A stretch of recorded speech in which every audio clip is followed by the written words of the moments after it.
87 fell just short. In the NFL, Kosar's continued success has vaulted the Browns into perennial contenders, 4 playoff appearances and 2 championship games. And once again, the Browns own a share of first in the AFC Central. Testaverde's early play as a professional has been a disappointment, last year throwing an NFL-high 35 interceptions. But this year he's shown signs of greatness, and today could be the day he finally emerges from the shadow of former teammate Bernie Kosar. NBC Sports presents the National Football League. Today, it's the Cleveland Browns versus the Tampa Bay Buccaneers. A bright, sunny day in Tampa, a crowd of 70,000, including many Cleveland Brown fans who have made the trip. And they've all come to see a couple of young quarterbacks who are capable of a lot of offensive fireworks. The 2 former University of Miami teammates, Vinny Testaverde and Bernie Kosar. Hello, everyone, and welcome to Tampa Bay. It is a beautiful afternoon. Tom Hammond, along with Hall of Fame quarterback Joe Namath. And, Joe, I was just wondering if you had a similar experience. For instance, do you remember your first meeting against Ken Stabler? I sure do. You know, you have mixed feelings. You want to pull for your buddy to do well, but you sure want to see your team out playing. And, of course, it's always more fun to play better than your buddy. So I imagine Vinny and Bernie both are trying to outdo each other today. They are 2 of the most heralded young quarterbacks in the NFL. How do you assess their pro performance so far? Well, Kosar, of course, is the tactician. He has an accurate arm, and he can buy time with some unique style footwork. But his best attribute has been with the Cleveland Brown football team that's very good. He started out with a good Cleveland team, and they're good now. Now, you take Testaverde, on the other hand, he struggled his first couple of years, and this year he's doing much better. But he's had to work with a makeshift team, a young team that's just being put together. Coach Ray Perkins says Testaverde is going to become a great quarterback. He has a stronger arm than Kosar, but both of these quarterbacks, to be successful today, will need excellent pass protection from their offensive lines. 85 degrees, 75% humidity, a hot, humid afternoon. Certainly that works in favor of the Buccaneers, and the Cleveland Browns will be trying to keep fresh players on the field all afternoon long. The Cleveland Browns will kick off after the Buccaneers won the toss, and Wagner is ready to kick.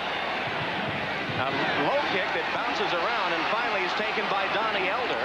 Elder hit shy of the 20-yard line and driven back. They'll mark his forward progress up to about the 20. Keith Jones and Robert Lyons on the tackle for the Browns after a 14-yard return. Here's the Tampa Bay starting offensive lineup. This unit has been hurt by injury on the offensive line. Number 1 priority today, protection for the quarterback. Testaverde has passed for over 900 yards and 9 touchdowns in the last 3 games. And Carrier, the top receiver, already set a Buck record with 4 100-yard receiving games. When they go to their 4-wide gun, Drury, Peebles, and Wilder come in. First down, Tampa Bay at the 20. And the flags fly. Lars Tate, the tailback, is stopped for no gain. Carl Hairston got in the backfield to make that quick stop on Lars Tate, the leading ground gainer for the Buccaneers. But he perhaps was offside. He might have beaten the count. Let's see. Referee for today's game is Johnny Greer. Offside. Defense. Nose tackle. Still first down. Well, Joe, the Browns have been offside a lot in recent games. Tom, this is just what Vinny Testaverde wanted to do. Draw Cleveland offsides, get them tentative on that line of scrimmage with his snap count, and he's done just that in the first play of the game. So it's 1st and 5 for Tampa Bay. 2 tight ends, Hall and Harris in. Wilder is also in, the only setback. Fake to Wilder. Testaverde's first pass dropped. Intended for Harris, the tight end. He would have had a first down, but the ball slipped through his hands. Clay Matthews was covering the tight end for the Browns. So it'll be 2nd and 5 as we take a look at the Cleveland defense, the top defense in the AFC. Michael Dean Perry developing into one of the top pass rushers in the NFL. Mike Johnson is the Browns' leading tackler on the season, and that secondary, led by Pro Bowlers Minifield and Dixon, allows only 50% completions. That's 2nd in the NFL. Now, the Browns have several combinations of a 3-4 defense, which we'll show you after this play. On the ground to Tate. Lars Tate plows straight ahead to the 30-yard line and close to a first down before he's tackled by David Grayson, one of the outside linebackers for the Browns. Situational defenses for Cleveland. Here's the 34 Rabbit, where they go with Stewart, Pike, and Jones up front and get 7 defensive backs onto the field. The 3-4 tower, that has the tallest defensive lineman. They call it the tower. And sometimes, especially when they're playing in a hot location like today, they'll get the freshest available players up front to go with 7 defensive backs. The Buccaneers come with 3 tight ends, Hall, Harris, and Walker on 3rd and 1. Tate hurdles and has the first down. Lars Tate, who is the leading rusher for Tampa Bay, averaging nearly 4 yards a carry, jumps the line and picks up a first down before Perry and Johnson combine on the hit. There are the numbers on Tate, the leading rusher for the Buccaneers. Tate gets up over the line of scrimmage. There's a pretty good standoff there, but the offensive line of Tampa Bay does make some progress, and you can see Tate just flying over the bodies, over the Cleveland Browns for the first down. Sylvester Stamps is in now, replacing Lars Tate on first down at the 32-yard line of the Buccaneers. Opening series of the game. Testaverde swings it complete to Stamps, and Stamps, who was just activated this week, is stopped for a loss on the play as David Grayson read it perfectly on the swing pass out of the backfield.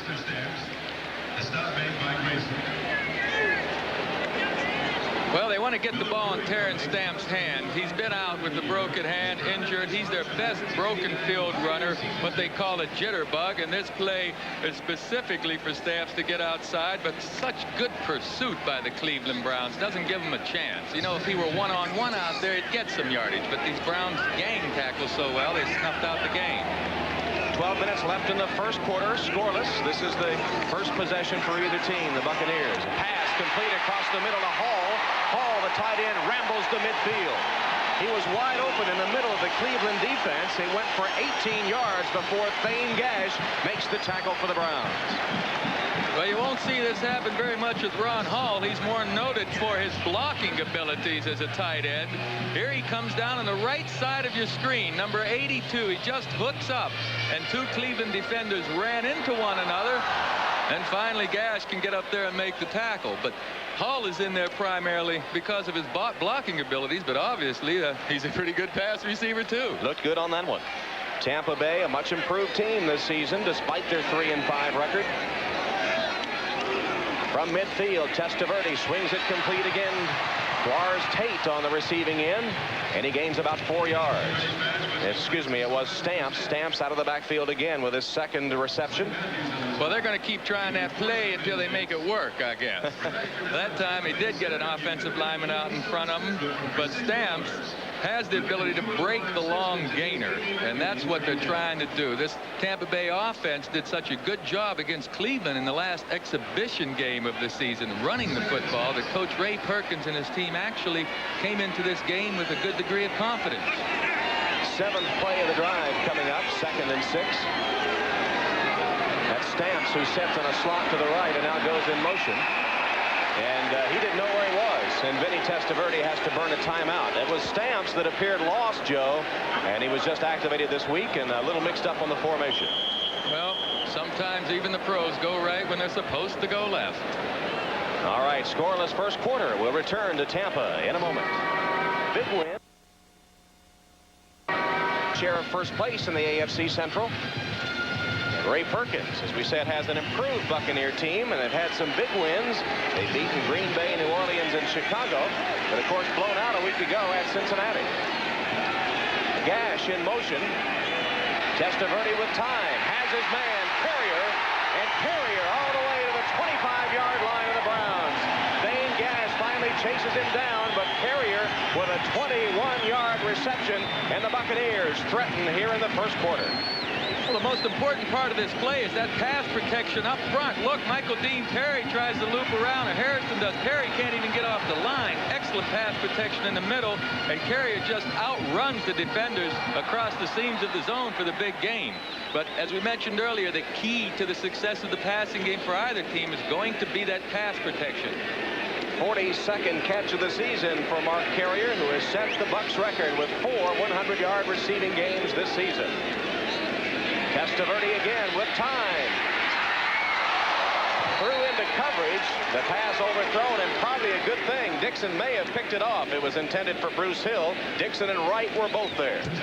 Yeah, but you know, sometimes a quarterback feels like he can stick it in there, Tom. And that time, I think he just felt like he could stick it in. Actually, the ball went through the receiver's hands. I thought Hill, you'll see Dixon run with him, and then Wright will come over as a safety. But he has a couple of yards here, and the ball just barely gets off his fingertips. Testaverde 4 of 6. 44 yards so far in the first half. This is the 9th play of the drive, which began with the opening kickoff. The pitch on the sweep to Howard. He's across the 20 down to about the 16-yard line, where he's tripped up by David Grayson.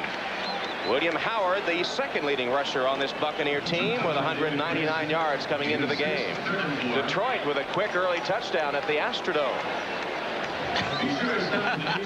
I've got to laugh at that. Then Houston Oilers bunch, I can't figure out. How can anybody look at Green Bay? They're leading the Bears 7-0. Although Green Bay is very capable, as we all know. Seattle with an early lead on Kansas City. Kansas City had won the earlier meeting at the Kingdom. Laylock and Harper are in for extra defensive backs for the Browns on 3rd and 4. Testaverde wide open for the catch is Carrier, and Mark Carrier takes the ball all the way down to the Browns' 6-yard line. Hanford Dixon finally made the tackle, but Carrier was wide open. Well, I'm not too sure Hanford Dixon knew what he had on Carrier that time. Dixon turns and starts to take off, as you see, and then turns inside. And Carrier with a nice outside move. I mean, Dixon didn't have a chance of stopping that pass. Vinny Testaverde, he's had it going here on this first drive. He's cool. He's cool. Vinny's cool today. I could tell he's working out there with a lot of calmness and confidence. Well, so far, this drive has been impressive by the Buccaneers. First down and goal at the Browns' 6. 11th play coming up. Browns may have been offside again. Fighting forward is Don Smith, who just came into the game, and Michael Dean Perry might have jumped early. Let's see. Smith almost took it in anyway.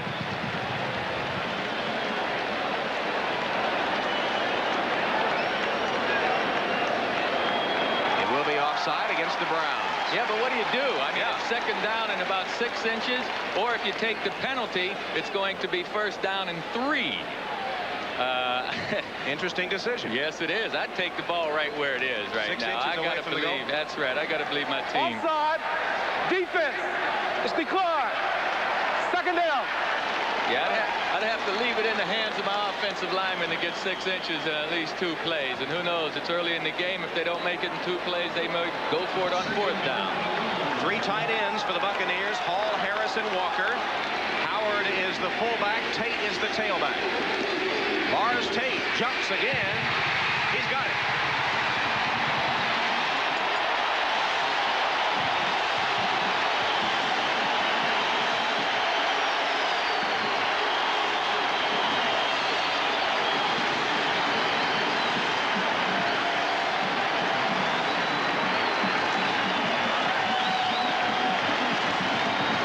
The Tampa Bay Buccaneers march 80 yards in 13 plays. Lars Tate jumps over from 1 yard out, actually about 6 inches, and the Buccaneers with an impressive drive. Donald Igwebuike is on to attempt the extra point now out of the hold of Chris Moore, the punter. And Igwebuike splits an 80-yard affair, 7 passes, 6 runs, good balance, good work for the offensive line, and the Bucs have a 7-0 lead. Igwebuike ready to kick it off for Tampa Bay. Metcalf is deep for the Browns. Metcalf will try to chase it down. It bounds into the end zone for the touchback. Joe, let's go back to that touchdown run. The jump by Lars Tate, similar to what he did to pick up the first down earlier. Well, one guy's trying to get lower than the other guy in this line of scrimmage here. You see the white jerseys firing out low to try and get some leverage, but Lars Tate is the man that can get up in the air and over it. If the Cleveland Browns are able to get up underneath, they can hold that line of scrimmage. But the Bucs did a heck of a job of getting underneath and pushing the Browns just enough for Lars to get over top. Yeah, and he put the football out to make sure it broke the plane of the goal line. Here's the first possession now for the Cleveland offense. First down at their own 20. Eric Metcalf pounds ahead for 2 or 3 yards. Metcalf really coming on, the rookie out of Texas, really involved now in the Cleveland offense. On the offensive line, Rakosi, by the way, was Testaverde's center at the University of Miami. As you take a look at the backs and receivers, Webster Slaughter and Eric Metcalf have been the stars of the offense lately. In fact, Slaughter is the AFC Player of the Month for October. He's caught some long touchdown passes from Bernie Kosar. And when Cleveland goes to that flush, it'll be Brennan replacing Newsom, so they have 3 wide receivers. Metcalf now is split wide to the right. Testaverde will pass to Metcalf, who can't get away. Tripped up at the 25-yard line, falls forward to the 26 as Ricky Reynolds was able to corral Metcalf that time. Here's a look at the Tampa defense that gave up 56 points to the Bengals last week.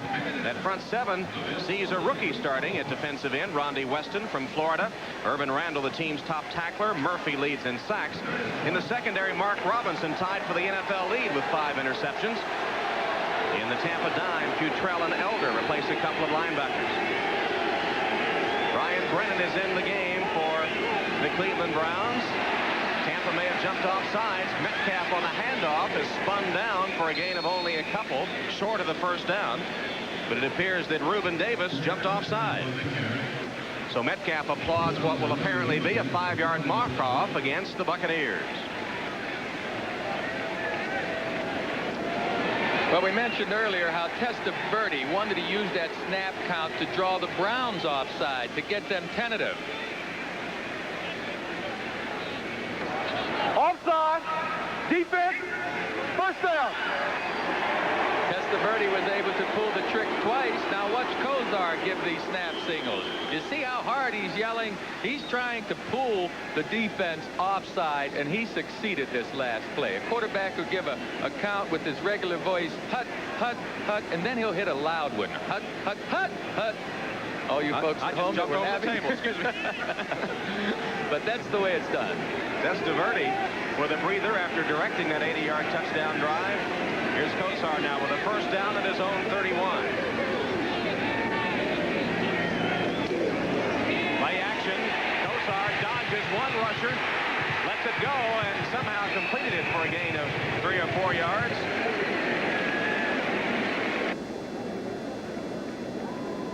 Eric Metcalf finally caught the ball. Urban Randall was the man that made the tackle, and Jarvis was really putting the pressure on Kosar. Well, Jarvis gets up there through the middle and forces Kosar a little bit to the outside. But this is what Coach Ray Perkins and the Buccaneers must do. They must get back there to harass Testaverde.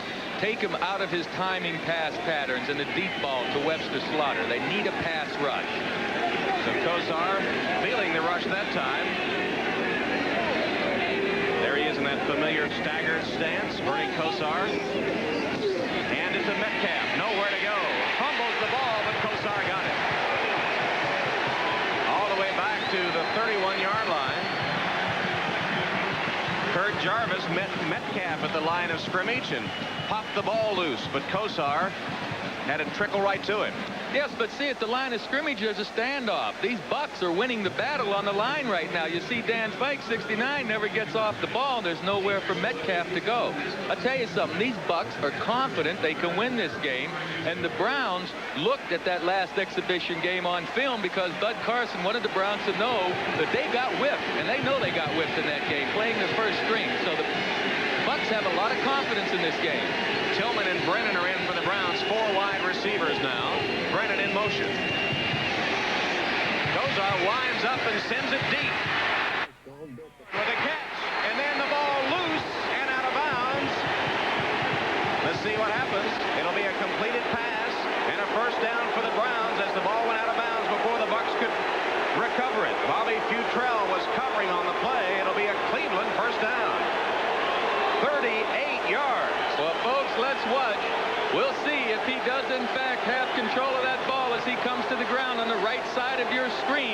Do both feet get down? The knee does, and it appeared he had control of the ball until he hit the ground. And the Browns are up to the line of scrimmage and ready to go. First down at the 30-yard line, or just short of the 30-yard line of the Buccaneers. Manoa with his first carry of the game.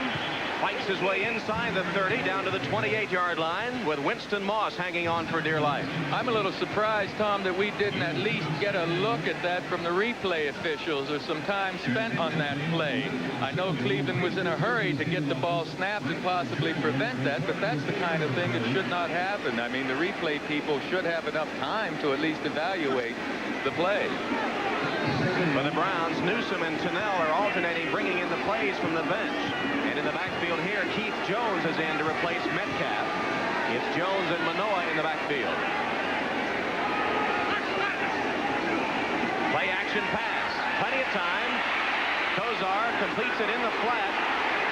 Keith Jones takes a hard hit and falls forward for a gain of 3 or 4 yards. Ricky Reynolds and Irvin Randall putting the stop on Keith Jones. I tell you, Reynolds did a terrific job that time. He not only took Webster Slaughter out of his pass pattern, gave him a good hit, but then he came off Slaughter and goes over and makes the play. Now watch how he hits Slaughter here. Knocks him a little bit off stride. Now Kozar can't get to him, you see. Kozar changed his mind, and here comes Reynolds now up to make the tackle. Outstanding play. What a terrific play all the way around. He was all over the field. Ricky Reynolds out of Washington State. 3rd and 3.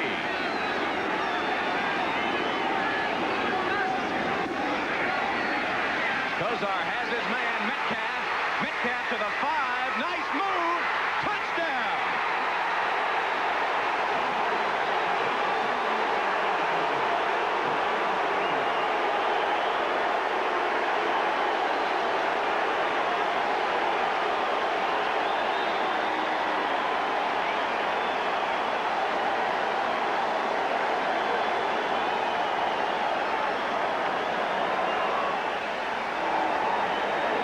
Wow, Eric Metcalf put on one of those moves that we're becoming rapidly familiar with to get into the end zone. Matt Barr to try the extra point now. And the holder, backup quarterback Mike Pagel. And the kick through the uprights. And the Cleveland Browns match the Buccaneers drive. Each team scoring on its first possession. Eric Metcalf catching that 28-yard touchdown pass from Bernie Kosar. 7-7 game. NBC Sports is still on the line. Dial 1-900-226-8000 for NBC Scores Plus. 24 hours a day, 7 days a week. Scores Plus. Scores plus a whole lot more. Eric Metcalf and Reggie Langhorne had big plays on that 80-yard Cleveland Brown drive. We build this as a battle of the quarterbacks. Testaverde and Kosar matching 80-yard drives in the first quarter, first possession. Kosar's 5 for 5 and Testaverde 5 of 7 through the air. Kick taken by Sylvester Stamps. Good room up the middle. Tries to get to the outside. He had one man to beat, and that one man, Mark Harper, made a saving tackle on Sylvester Stamps, who brought it back 25 yards. Bernie Kosar, an 80-yard drive on his first possession, and the race is on. 8 plays, 80 yards. Metcalf with a couple of great moves to score on that pass from Kosar.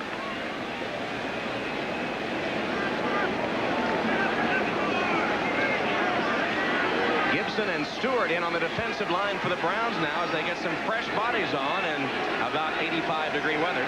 Wilder and Stamps in the backfield for the Buccaneers on first down. Testaverde's pass short hopped. Stamps the intended receiver. Clay Matthews was out there defending. Let's go back to watch that touchdown catch by Metcalf.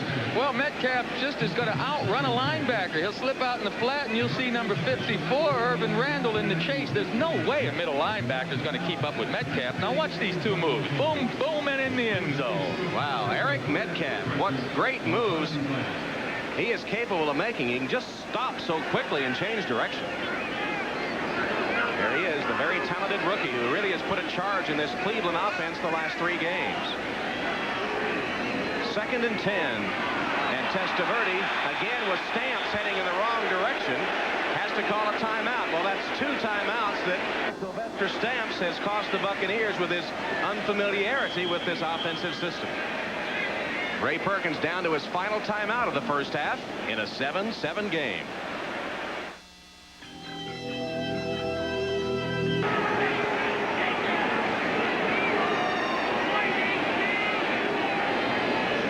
Long count by Kosar, maybe changing the play. Metcalf on the sweep, gets a good block, cuts up, down to the 15-yard line. Irvin Randall stopping Metcalf after he let his blockers do the work, then cut up for a pretty nice gain, about 5-6 yards. Here are your other scores. The Oilers have tied it up. Buffalo on top. Indianapolis and Miami exchanging field goals. Jets have a lead. Stop the presses. That's good, Tom. Stop the presses, the Jets, yes. Will be news, especially in New York. Mike Oliphant into the game for the Cleveland Browns on 2nd and 3.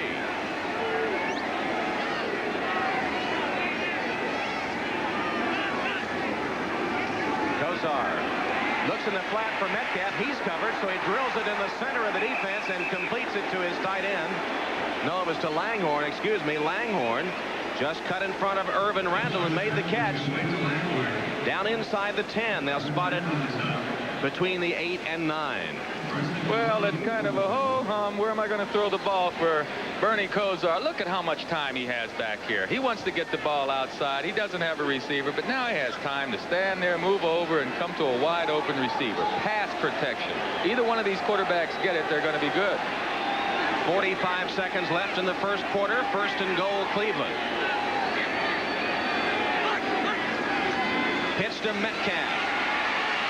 Cuts up again and to the 5. 3-yard gain for Eric Metcalf. Kevin Murphy on the tackle for the Buccaneers. Tim Manoa, 6'1", 240 pounds, leading the interference for Eric Metcalf. Yeah, there's Manoa, 42, along with Ted Banker getting out there. But that was Metcalf, really, that made what little gain was possible that time, simply by cutting back and ducking under the tacklers.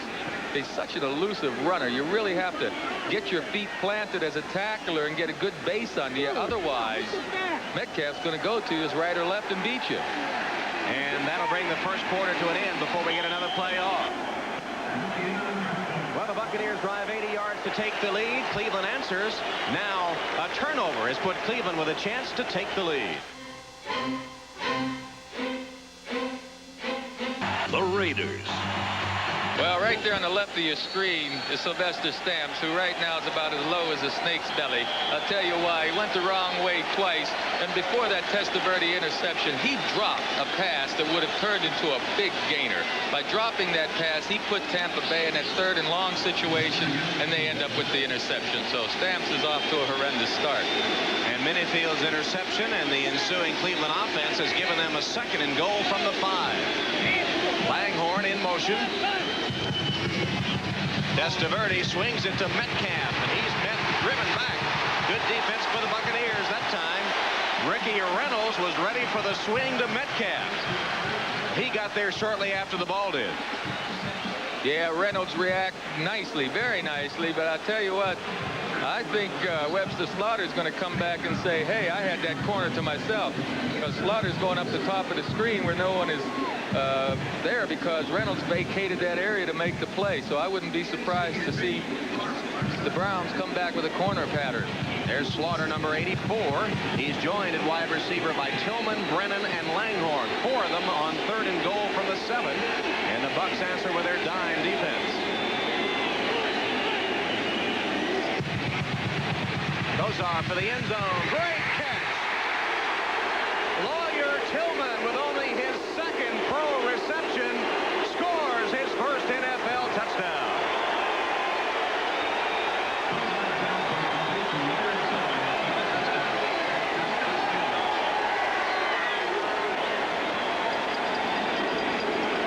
Lawyer Tillman, 2nd-round draft choice out of Auburn, making the touchdown grab, going upstairs to get it. Well, it's not a pretty pattern. He just breaks it inside, but the Bucs kind of run together and get disoriented, and all 6'5" of Lawyer Tillman gets up in the air and makes a great grab. And Barr adds the extra point. So the midfield interception turns into 7 Cleveland points. And with 14:07 left in the second quarter, the Browns have taken their first lead. 70,000 at Tampa Stadium on a beautiful Sunday afternoon. And the Cleveland Browns have just taken a 14-7 lead. Wagner with the kickoff for Cleveland. And this will be Elder, who takes it at about the 3. Donnie Elder across the 20 to the 25-yard line before he's hit and driven back by several brown-shirted Cleveland special teams performers. A 22-yard return. You know, we talk about pass protection. Watch the center and left guard, Ted Banker, pick up this nose tackle end game beautifully. They slide their protection. Riccozzi comes off and picks up the rusher coming inside, and Tillman gets up in the air. Excellent pass protection by the Cleveland Brown offensive line. 7 yards, the first career touchdown. Riccozzi and others on the offensive line getting a little lecture. And on the pass protection, and Bernie Kosar making sure he knows what's going on. Kosar has not missed a pass. He's 8 for 8. Lars Tate for the Buccaneers totes it on first down. He's just short of the 30-yard line.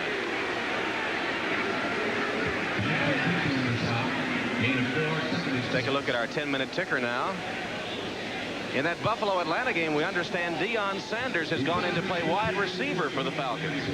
I guess the Falcons figure as much money as he's making, they're going to use him every place. Offense, defense, maybe. He's running back kickoffs and punts already. Maybe they'll try him as a punter or kicker, too.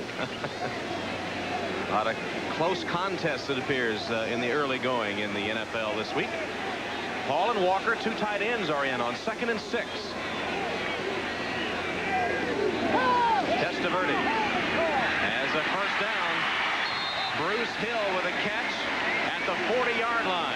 So Testaverde, who had been picked off for the 11th time on the last possession, gets a little help from Bubba Baker there, getting his shoulder pads and jersey realigned. Tell you what, folks, it doesn't work any better than this. The pass protection's there. The timing is just right. Testaverde lets go of the ball before the receiver's around, and there's just no way for Minifield to break that pass up. Michael Dean Perry gets his hands full. He gets 2 people on him most of the time. Then backs, number 75, falls off to pick up Pike. But you see that Michael Dean Perry is normally confronted with 2 blockers on him. Well, that sort of makeshift offensive line of the Buccaneers has done a great job so far. Play action pass. Testaverde with time. And a diving catch made by Hall. Ron Hall stretched out to grab it. And David Grayson could only fall on him to stop him there. Well, I tell you, Hall is not noted for his pass receiving, but he's made one terrific catch. He's caught 2 passes already. Hall's going to go from right to left across the field. You see him crossing the middle of the field right now. Now Testaverde stuck with him. It could have been interception had oh, no, that pass is just out there in beautiful position. Excellent pass by Testaverde and a great catch by Ron Hall. Yeah, Hall was the only man that could catch it. He's the 4th leading receiver on this Buck team with 2 catches today. He has 13 for the season. Last year he had 39, and only 4 NFL tight ends caught more. Testaverde threads the needle for a first down to Bruce Hill. All Minifield could do is make the tackle. Testaverde right on target to Hill for 20 yards.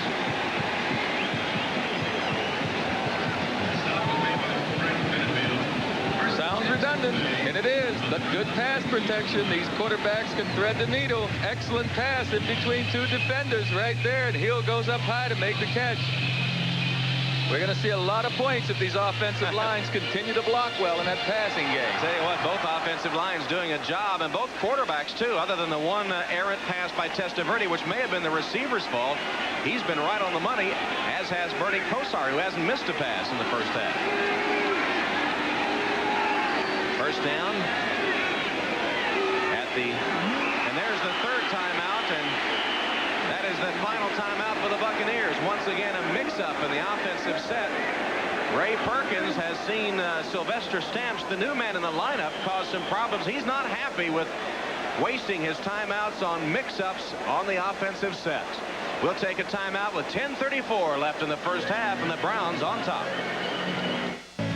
NBC Sports coverage of the National Football League is brought to you by Mazda Cars and Trucks, Mazda, it just feels right. By Radio Shack, the technology store, America's leader in consumer electronics. And by Bud Light, everything else is just alike. First down play for the Buccaneers. It's a pitch to Tate on the sweep. Knocked out of bounds at the 30-yard line. 3-yard gain. Mike Houston bumped him out of bounds. So far, the Tampa Bay offense has been going, and here's John Tierlink, who hasn't been able to get any Cleveland pass rush on Testaverde today because of the play of that line. John Tierlink is one of the most aggressive line coaches you'll find anywhere. He has these guys thinking sack from the get-go. He says, hey, we don't worry about stopping the running game. We'll stop it on the way to the passer. But he wants to break the sack record the Cleveland Browns have of 45. 45 is the magic number, and that's all these guys talk about, is getting back to that passer. And today they haven't been able to do it yet. In fact, Tierlink had a pass rushing seminar this past summer for his defensive linemen. Almost intercepted. Testaverde trying to throw it back to Hill. Knocked away by Mike Johnson, who had a chance to intercept it. Well, this is a combination of good coverage by the Browns and some pressure by Tierlink's defensive front. Testaverde has initial time to get it to a receiver, but can't find anyone open, and he's getting some pressure up the middle. Again, another pass that gets tipped and nearly intercepted. Testaverde will get some pass rush from his right side as Michael Dean Perry makes a big loop. Overall, though, it was pretty good pass protection. There's a look at Michael Dean Perry lining up to put the rush on Testaverde on 3rd and 8. And they do put the rush on him. Testaverde gets free and throws it away, intended for Wilder, and the fans thought there should have been interference. He was bumped, but I don't know, Joe, if the pass was catchable.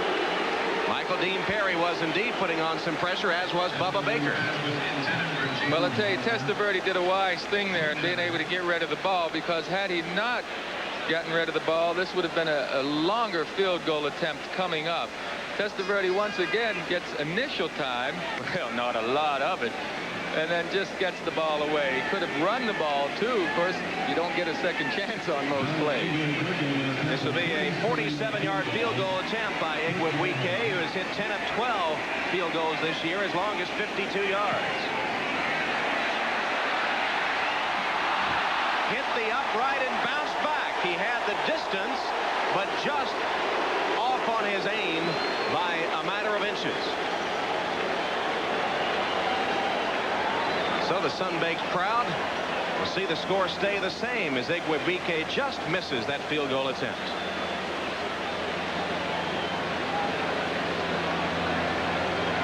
Igwe Wike hits it well. The ball just hangs out to the right. He's hoping for a little draw, and he's getting just a little bit, but not enough of it. Boy, he hit it dead center. If he tried to do that, he couldn't do it in 50 tries. Let's check his reaction out when it hits the upright. Oh, shucks. How close can you get? So Cleveland takes over now with a first down at its own 30-yard line. Broderick Thomas, the rookie out of Nebraska, the Bucs' first-round draft choice, is in. Kozar airs it out deep, and it's incomplete. Intended for Webster Slaughter, and Kozar's first miss of the day. He's 8 for 9. That was the first incompletion he's thrown. I tell you, Slaughter runs by everybody. I've been watching this guy all season, the last few weeks especially. He's beaten every cornerback he's faced deep. He has a unique stutter move that he likes to, well, he calls it a stutter move, but he sizes up those cornerbacks. He watches their techniques, their footwork. He studies them hard, and then he applies his moves to the techniques they're playing, and he's beating everyone deep. That incompletion ends a streak of 16 in a row back to the last game for Kozar. Metcalf dives forward, burrows his way for a couple of yards. Winston Moss and Rondi Weston will get credit for the tackle on Eric Metcalf. No change in those scores.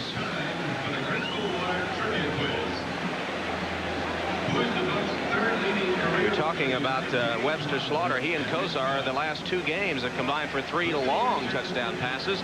97 yards against the Bears, 80 and 77 yards against the Oilers. And right now, Slaughter on the field with Tillman, Brennan, and Langhorne. 4 wide receivers, 3rd and 8. Bucks in their dime defense, showing blitz. Here they come. Kosar sacked.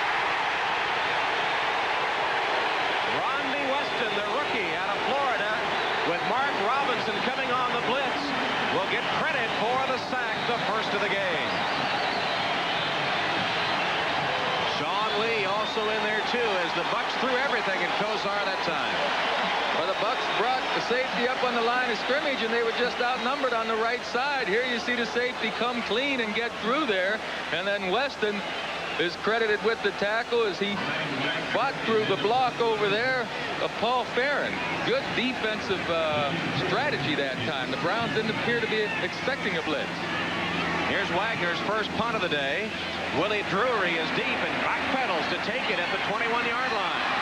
Drury with a move to get outside. There's a penalty marker down as Drury is tackled at the 35-yard line. Might be a clip for an illegal block against the Buccaneers. That was a 54-yard kick by Wagner that Drury brought back 14, and we'll check out the penalty flag. Well, it appeared to be a clip by Rod Jones. I'll tell you, it was close, man. There was one official standing just to the right of it, and he didn't call it, and another official 20 yards to his left called it. Personal foul. Clipping on the return team. First down. Watch the left side of your screen. You'll see number 22 come into play right there on the bottom left. Let's see if his head's in front, in fact. Boy, I'll tell you what, that's a tough call there. But Rod Jones flagged for the clip, and it puts the Buccaneers deep in their own territory when we come back. Halftime on the NFL Live Show. So stay with us at halftime. Also, Rick Riley of Sports Illustrated will be discussing the controversy surrounding John Elway, the Denver Broncos quarterback. That's all coming up at halftime on NFL Live. James Wilder gets the call, and on first down, pounds ahead. Mike Johnson and Tom Gibson on the tackle for the Cleveland Browns. Wilder went over 9,000 yards total offense for the Buccaneers last week.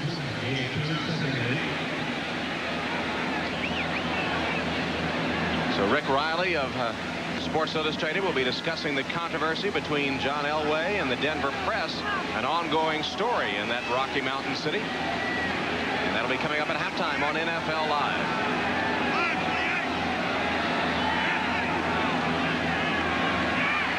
Testaverde has a tip pass intercepted.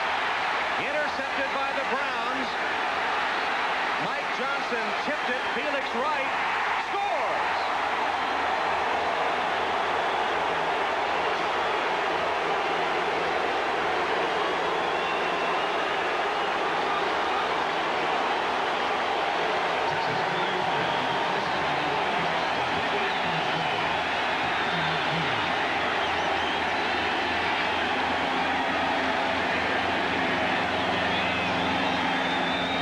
Turnover of the day that has cost the Buccaneers. That one picked off by Wright after Mike Johnson had tipped it, and Felix Wright threaded his way into the end zone. I asked what was different about this year's team that Felix Wright is on as opposed to the last 4 years with the Browns. He said the defense is more aggressive. They're looser. They're going after the passer more, creating more interception. And the kick is good. So the Cleveland Browns, in lightning fashion,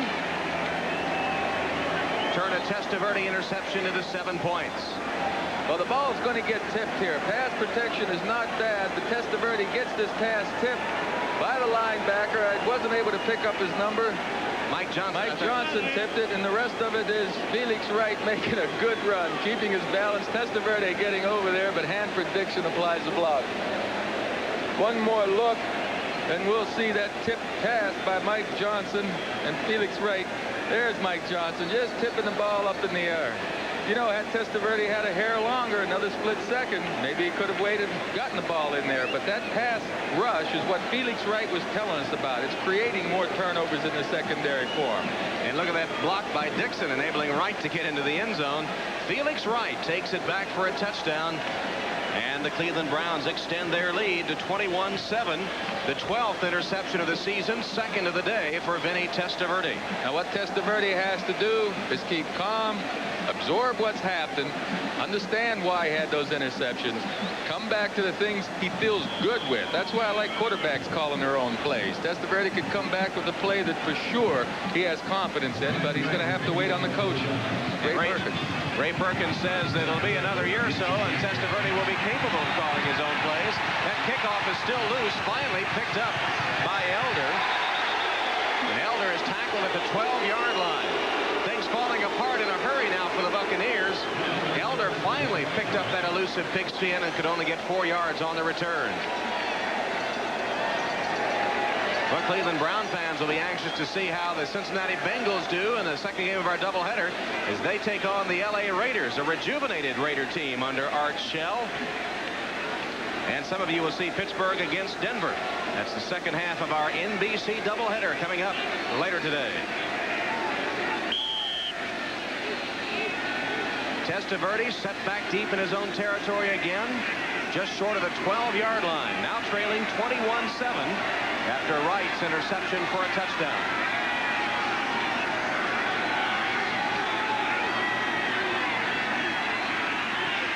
Pass is intercepted again.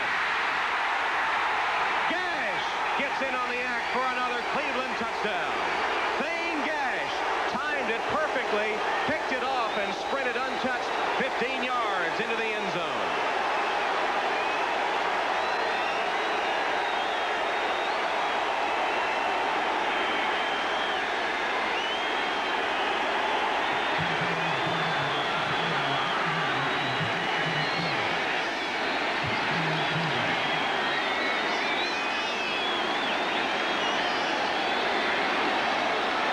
The Cleveland Browns have looked like world beaters in their last 3 games, and the defense really doing a number here.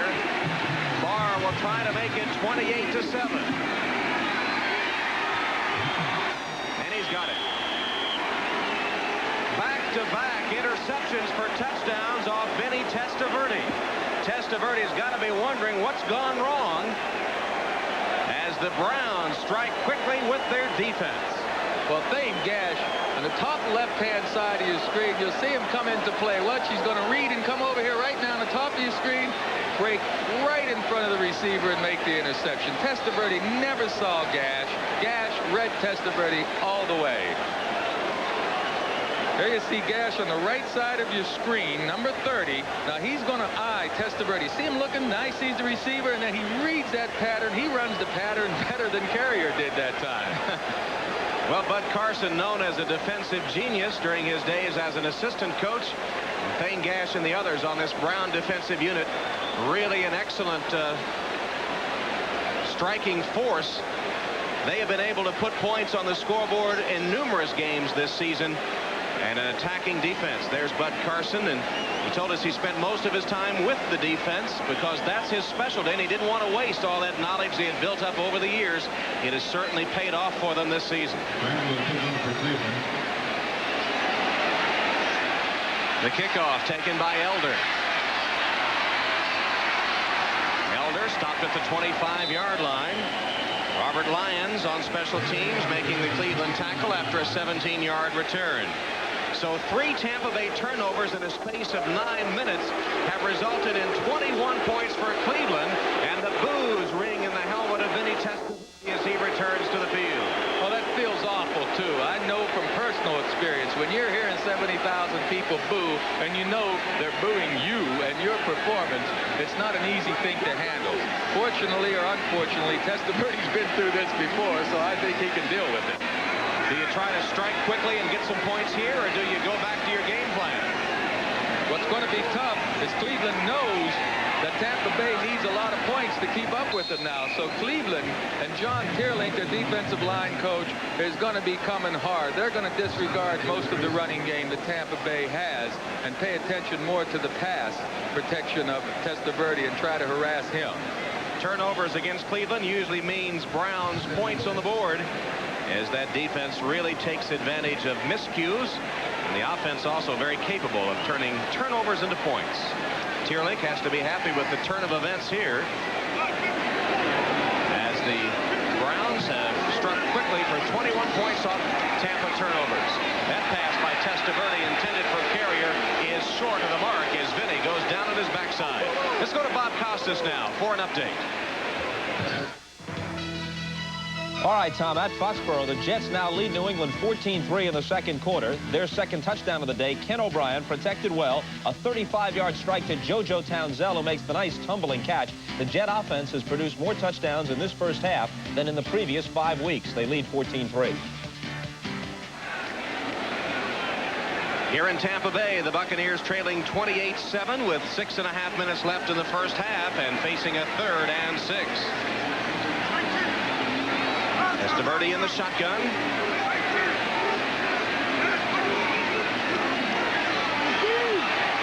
That pass on target and good for a first down. Willie Drury made the catch as Testaverde found Drury open. And Thane Gash has to chase him down, but not until the Buccaneers pick up a first down. A desperately needed first down. Oh, Drury at the top of the screen is just going to run a slow slant pattern now. Just break inside here as the other receiver kind of clears out Felix Wright a bit.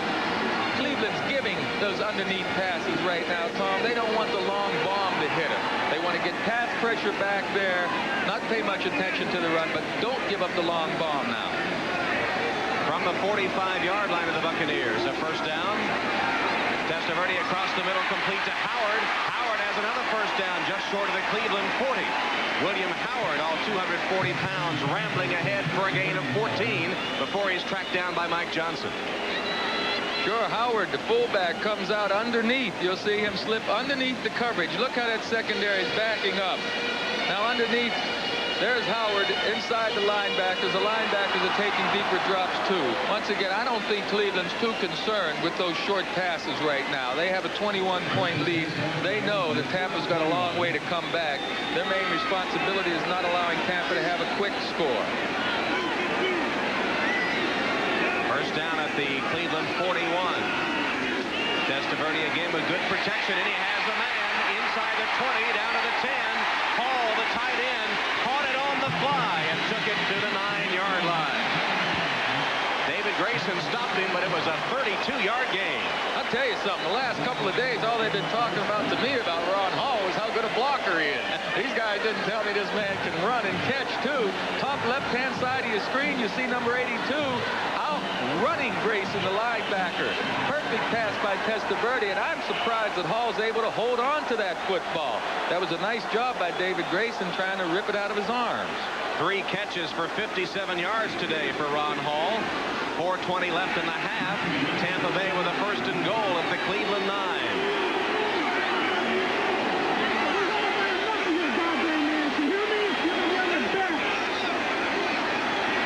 Testaverde looks the other way, scrambling. He's got a man in the back of the end zone and couldn't get it there in time. All by himself, Bruce Hill was standing, waiting right under the goalpost. By the time Testaverde found him, it was too late. The Cleveland defense recovered. Wright and Gash got there to knock it away. Well, I'm not too sure they did, Tom. It looked to me as though that pass should have been caught. Bruce Hill had both hands on the ball. Let's take a look at this replay and see for sure. Now, there's good coverage in that secondary. Testaverde has a lot of time to try and find somebody. Now, right there by the goalpost in the back of the end zone is Hill. Testaverde finds another ball go through both hands here. I mean, that's supposed to be touchdown. One more time, you see the ball just go through both hands. I mean, he got all of his hands on it. And I know Bruce Hill's not going to be happy to see this during the tape replays next week. Yeah, that should have been a catch. It took Testaverde a while to find him. You saw that shot of Hill back there waving his arms, trying to get the football, and by the time he got it, he couldn't make the catch. Right through his hands. Well, Tampa Bay can get this in the end zone. They're going to get the momentum back, get some of that momentum back. That's Thane Gash, number 30, who ran back the last interception for a touchdown. It's down on the field right now. He made the tackle on Hill, blasted into him, and I think injured his right shoulder. Well, let's take a look and see how he lands here. There he is going through the air and takes a big flip and does come down, Tom, on that right shoulder. So Thane Gash is still down, hitting his shoulder and kind of crunching his neck a little bit too as he came down.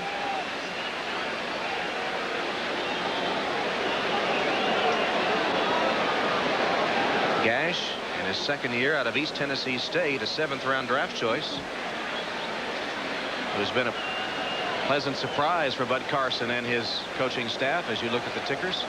I can't help but be surprised by that Detroit score. The Jets over New England, huh? It's far from over.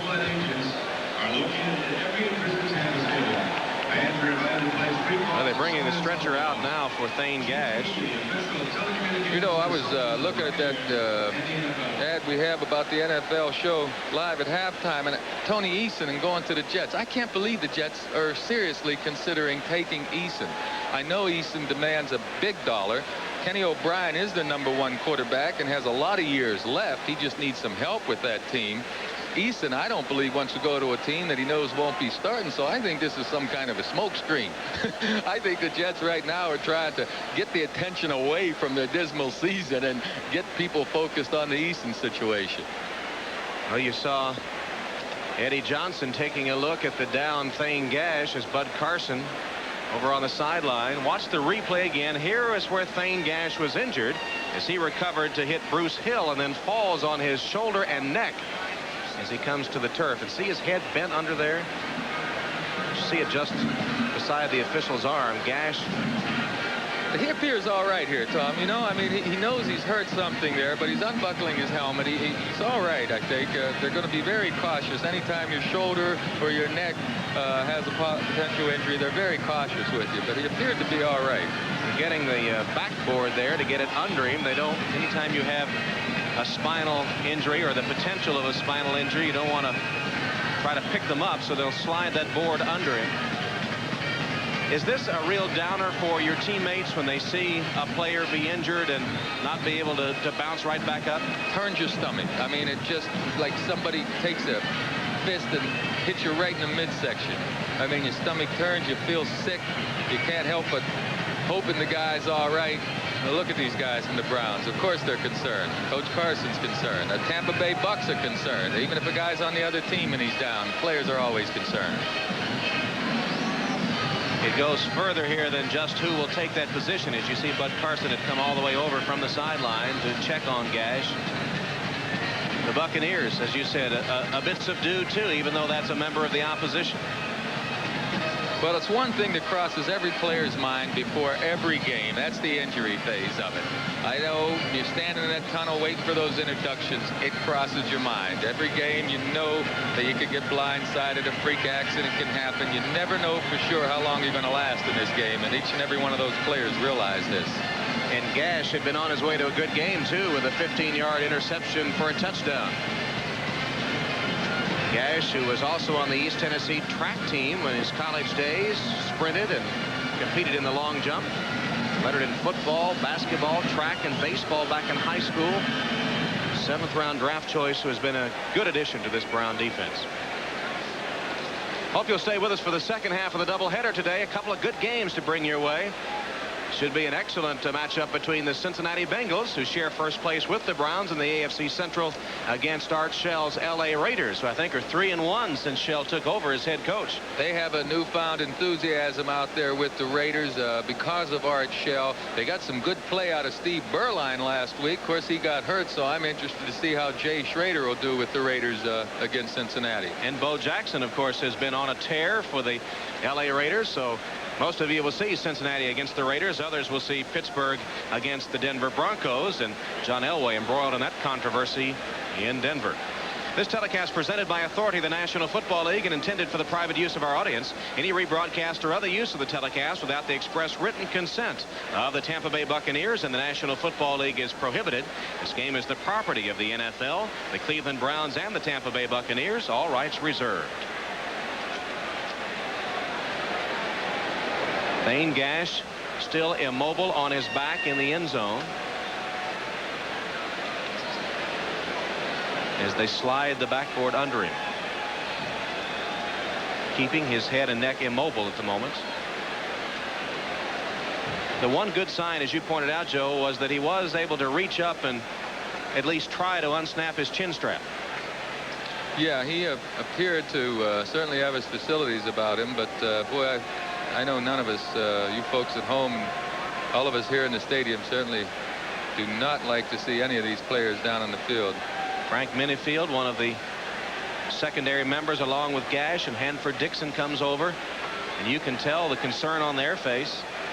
These are two guys that have made this cornerback playing a fine science. Minifield even computerizes tendencies of opposing receivers and quarterbacks, and Hanford Dixon shares in that information that Minifield prints out during the week. And they'll carry now Thane Gash from the field. And as soon as we know something, we'll pass it your way.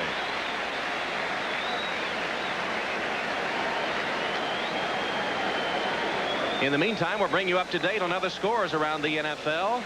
The Oilers have come back to tie the Lions in a seesaw battle. Buffalo's still on top. Miami with a 12-3 lead. You know, Miami, too, they didn't stop Buffalo once last week in that running game. You'd think Indianapolis would have an edge in that game, but nope, Miami's on top of them. Boy, the flip-flop in form of these NFL games from week to week can be mind-boggling. Thane Gash has been taken from the field right into the ambulance, so the two teams now try to recapture their enthusiasm if they can. The Buccaneers with a 2nd and goal from the 9-yard line. And Cleveland, in the confusion of Gash's injury, take a timeout, their first timeout of the half. Tampa got up to the line of scrimmage, and perhaps Cleveland, with either the wrong combination or maybe not enough players on the field, call a timeout.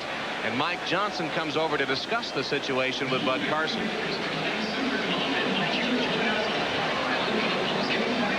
Well, Testaverde and Kosar squaring off today.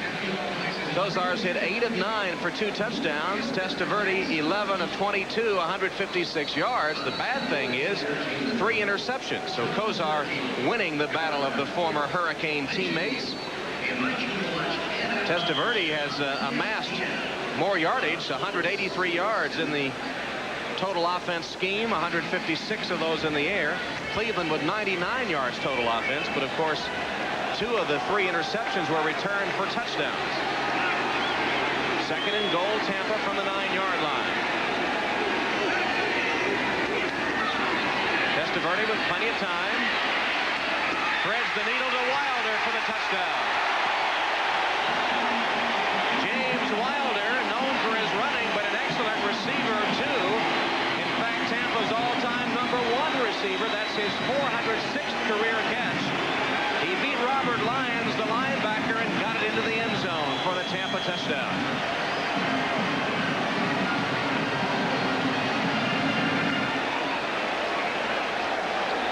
Igwebuike now will try to give Ray Perkins its 14th point of the first half with 3:54 left.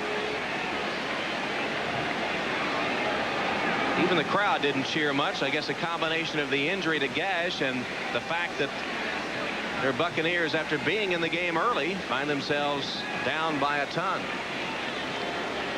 But Wilder's touchdown has made it closer. I don't know what the holdup is now. I guess they're reviewing the play upstairs. The replay official is Al Sabato.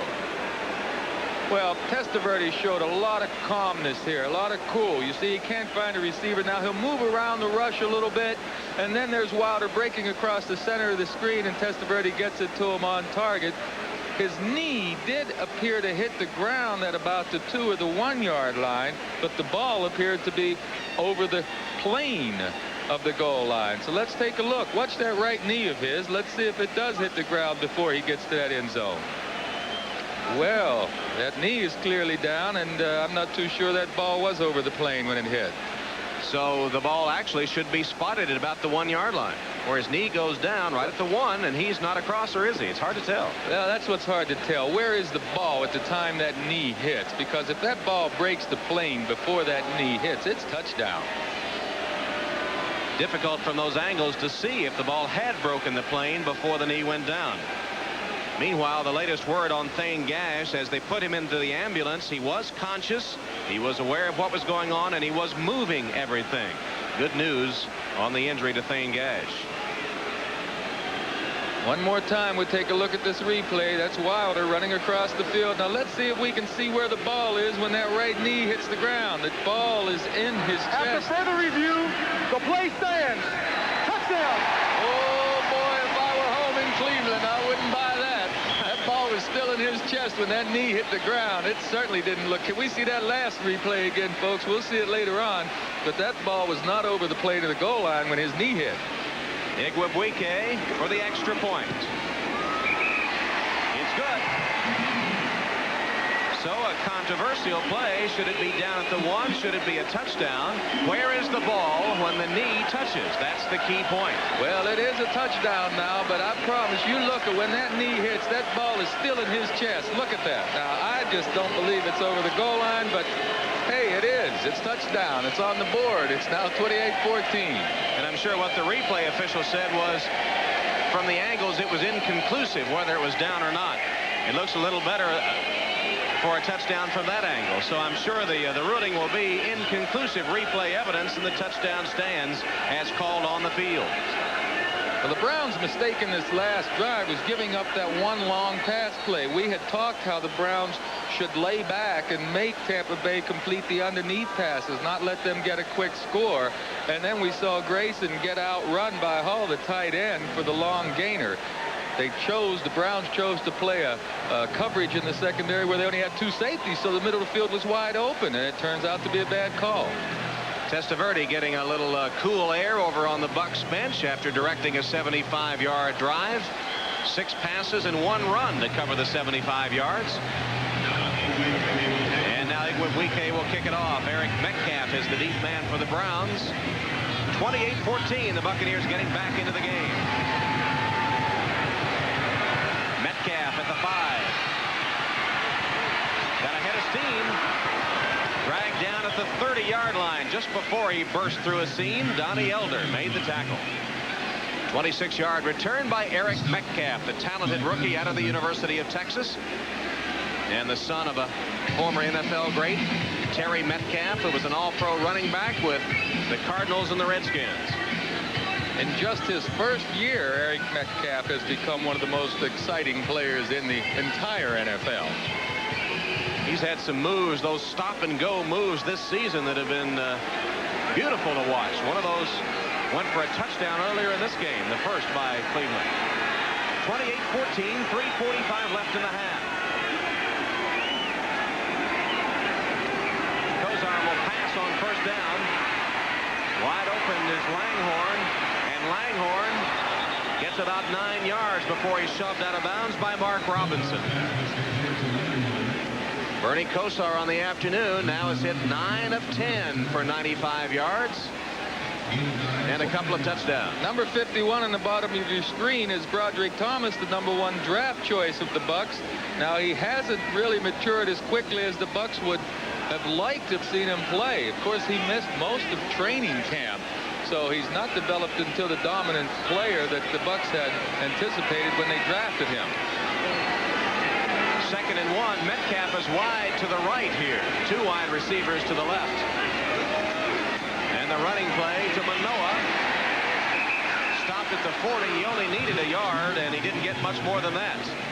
Irvin Randall was ready for Big Tim Manoa, and Reuben Davis got a piece of the tackle, too. They'll spot it just enough for the first down. Well, the Browns will just take their time. They have their timeouts. Tampa Bay doesn't have any timeouts left. The Browns still have theirs to play with, and there's 3 minutes and 10 seconds left. So Testaverde's certainly cognizant of that clock, and he has total control of this offense. Not in a hurry. Very cool customer. Ron Middleton's in at a tight end for the Browns. Metcalf is wide to the right again. Langhorne in motion. Kosar looks for him. They set up a screen to Metcalf. Metcalf almost sprung it. He'll have a first down in Tampa Bay territory at the 45-yard line. Sherman Cocroft nudged him out of bounds, or he was off to the races. The toughest part of the transition for Eric Metcalf in coming to the Browns from Texas as a collegiate has been the passing game. Look, he's flanked up top of your screen. They're playing him at a flanker position. He said the most difficult part in making the adjustment was learning the pass patterns and the audibles to the passing game. He didn't have to do that down in Texas. 16-yard gain for Metcalf, who can run, he can return kicks, he can catch passes now, and we found out last week he can throw touchdown passes. He also threw a couple in college. In fact, his last 3 passes have gone for touchdowns if you count college. Again, they try a screen. This time it's Manoa, and he bulls his way to the 30 and inside as a flag goes down, and perhaps they'll tack on more to the end of the run as Broderick Thomas came in late after Manoa had picked up 11. Well, the whole play could be chalked up as bad tackling as far as the Bucs are concerned. Broderick Thomas is concerned with the call, but the linebacker for the Bucs. Personal foul, late hit, 51 defense, first down. I see why Broderick Thomas was concerned. He gets a chance to get in there and play. And let's see what number 51 does here. Here you see him coming in a little late. Oh, my goodness, that's really close. Yeah, he couldn't have stopped, I don't think. That's a pretty tough call right there. He made contact almost right at the sideline. Yeah, but it was a missed tackle by the linebacker 54, Urban Randall, that set up this whole game. Meanwhile, it's a first down for Cleveland at the 14 of Tampa Bay. 2.5 minutes left in the first half. 28-14 Cleveland. Kosar changing the play.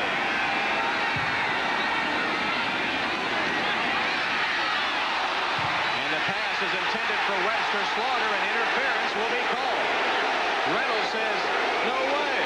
Well, there's no way that was a catchable pass. Yeah, that's the difference. It didn't look like the pass could be caught. It was sailing way off the mark.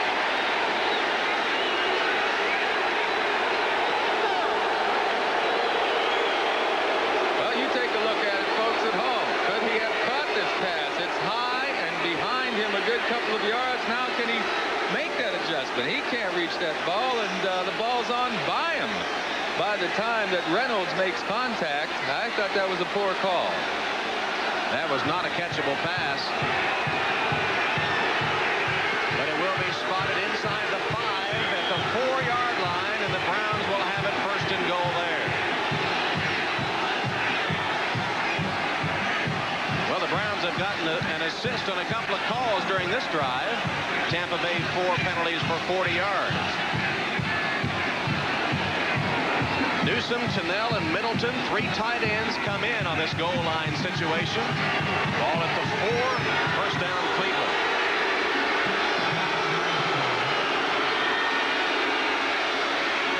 Kosar in the end zone for the touchdown. Derek Tunnell with the catch. Derek Tunnell, the former replacement player during the strike back in '87, third year out of UCLA, gets his first reception, and it's a Cleveland touchdown. Well, it's similar to a play that Cleveland ran earlier. They swing Metcalf out to the right and run a corner pattern with Tunnell, and the cornerback is just hung up in between. He can't cover 2 players. A nice play by the Brown offense. Was indeed a nicely designed play that goes for a Tunnell touchdown. So the Browns march down the field to answer the Tampa Bay score. And the offensive show we expected is developing.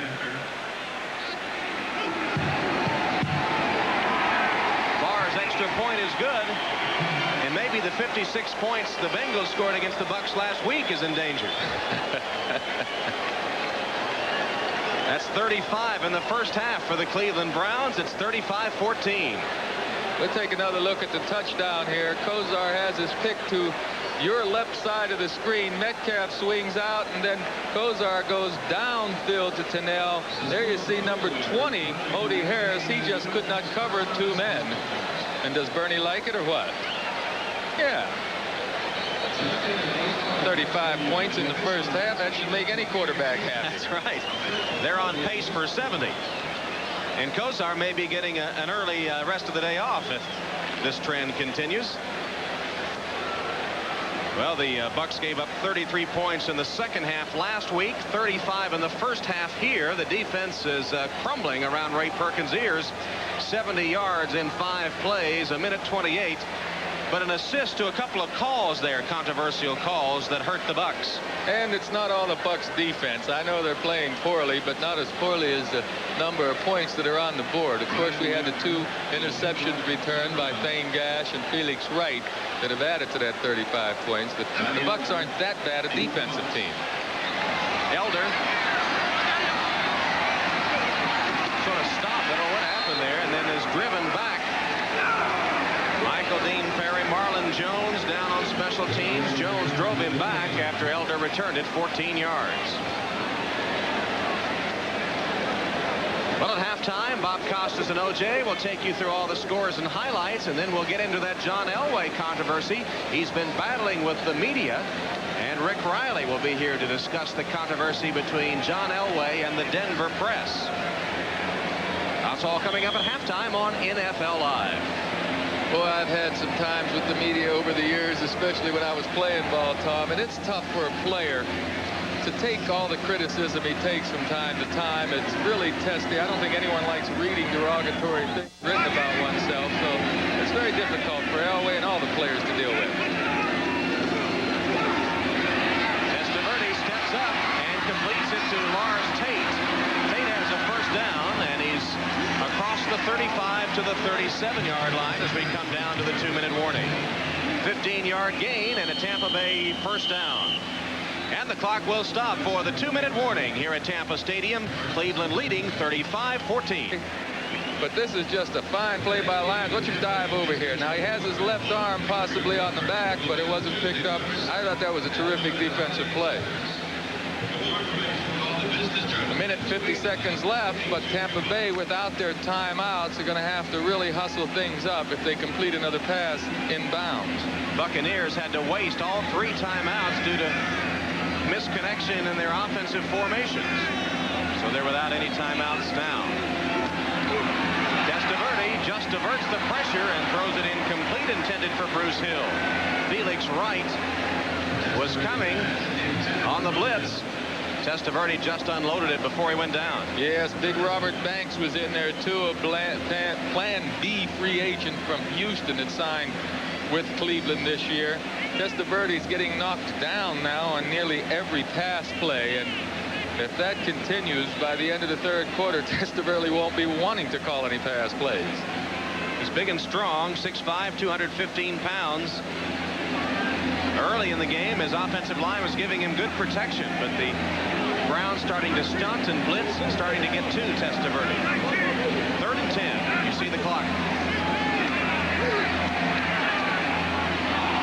Receiver was tripped. Hill was tripped, and that'll be interference against Cleveland. Tony Blaylock got his feet tangled up with Hill. It'll be a big step off. It'll give Tampa Bay a chance to get some points before halftime. Pass interference. 24 defense. First down. Blaylock said, oh man, I didn't mean to. I mean, it just tripped him accidentally. And it is an accident. You watch your feet get tangled up. At the top of your screen there, well, he had a hand on him too. It was a good call, no doubt, because that pass was to the inside where Hill could have gotten to it. Might have been a little push in the back as well as the feet. Yes, that's right. In any event, it is at the 44-yard line of the Cleveland Browns. Tampa Bay with a first down there, trailing 35-14, and a minute 48 left in the half. And the Browns spend their 2nd timeout. Both timeouts have been called by the defense when they saw something they didn't like. Clay Matthews turned around and asked for the timeouts when he took a look at the Tampa Bay formation. Gives us a chance to catch up on the scores just before halftime. Detroit back in front of the Oilers. Oilers catch up. Lions go back on top. Miami still with a lead. Buffalo in front. The Jets 14-3 at halftime over the Patriots. Green Bay is still leading the Bears at the half. In that Seattle game, Steve Largent caught a pass. That's the 170th straight game. Went for 13 yards. So that string is still alive. I'm sure you're all well aware that Ozzie Newsome's string, which is second to Largent's, came to an end last week in the game against the Oilers after 150 straight. Timeout situation, 1 left for the Browns.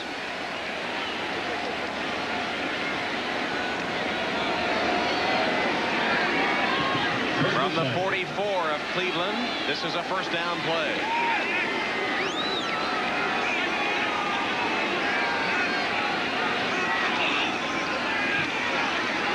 Testaverde completes it in the flat to Hill. Hill out of bounds at the 39-yard line. Knocked out by Felix Wright. You know, a score right now for Tampa Bay would do wonders for their morale at halftime.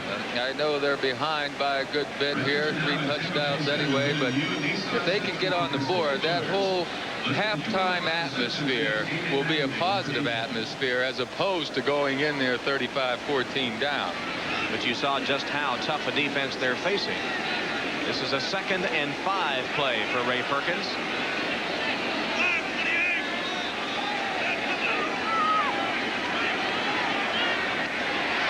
Complete to Hill again as a flag goes down close to first down yardage. There's a penalty marker on the play in the area where Mark Carrier and Frank Minifield were battling in the penalty hold against Cleveland. Holding. 31 defense. First down. Minifield called for the hold. And it keeps Tampa Bay going. The ball spotted now at the 34-yard line of the Browns and a first down for Tampa Bay. I keep expecting Testaverde to roll out a little bit. He knows Cleveland's coming after him. I wouldn't be surprised to see some kind of a rollout action type pass. Hill in motion, goes the other way. Testaverde straight back and delivers immediately. And it hit the back of the defender, I believe, Felix Wright. I think Minifield was there too, and the pass really never had a chance to get where the receiver could get it. Well, I'll tell you what, Michael Dean Perry was there too, back there at Testaverde's face, and Testaverde's going to get knocked down again. The ball was not accurately thrown, but let's see if we can find number 92, Michael Dean Perry, starting to get in there to pressure him. There he is right now. It's a little late. No big hit. Testaverde had time. He just threw it poorly. Then he has been spreading the wealth around today, as you see Michael Dean coming to the sideline. Testaverde has hit 8 different receivers so far in the first half. 2nd and 10. 4 wides for the Bucs. Carrier, Drury, Hill, and Peebles. Wilder gives Testaverde a block, but the pass sails incomplete, too high, out of bounds. It'll be 3rd down coming up. Perkins knows that defensive front of Cleveland's is getting tired. He knows that if he can get on the board here, he'll have a chance the second half, because Tampa Bay is throwing passes now at a rate every play, and this defensive front from Cleveland has their ears pinned back. They're coming hard every play. This heat down here in Tampa could catch up with them the second half. Well, they lead the NFL in points allowed, and only 24 points to 2 fine opponents the last week, the Oilers and the Bears. Tampa Bay has run 37 plays in the half. They need a score. Testaverde pressured. Intercepted. No. Just falls to the turf before Mark Harper can grab it. Blaylock and Harper had a chance to intercept it, and Testaverde has his right hand cradled. Joe Ferguson, number 12, is the veteran backup for Ray Perkins. There's Ferguson in his 17th year.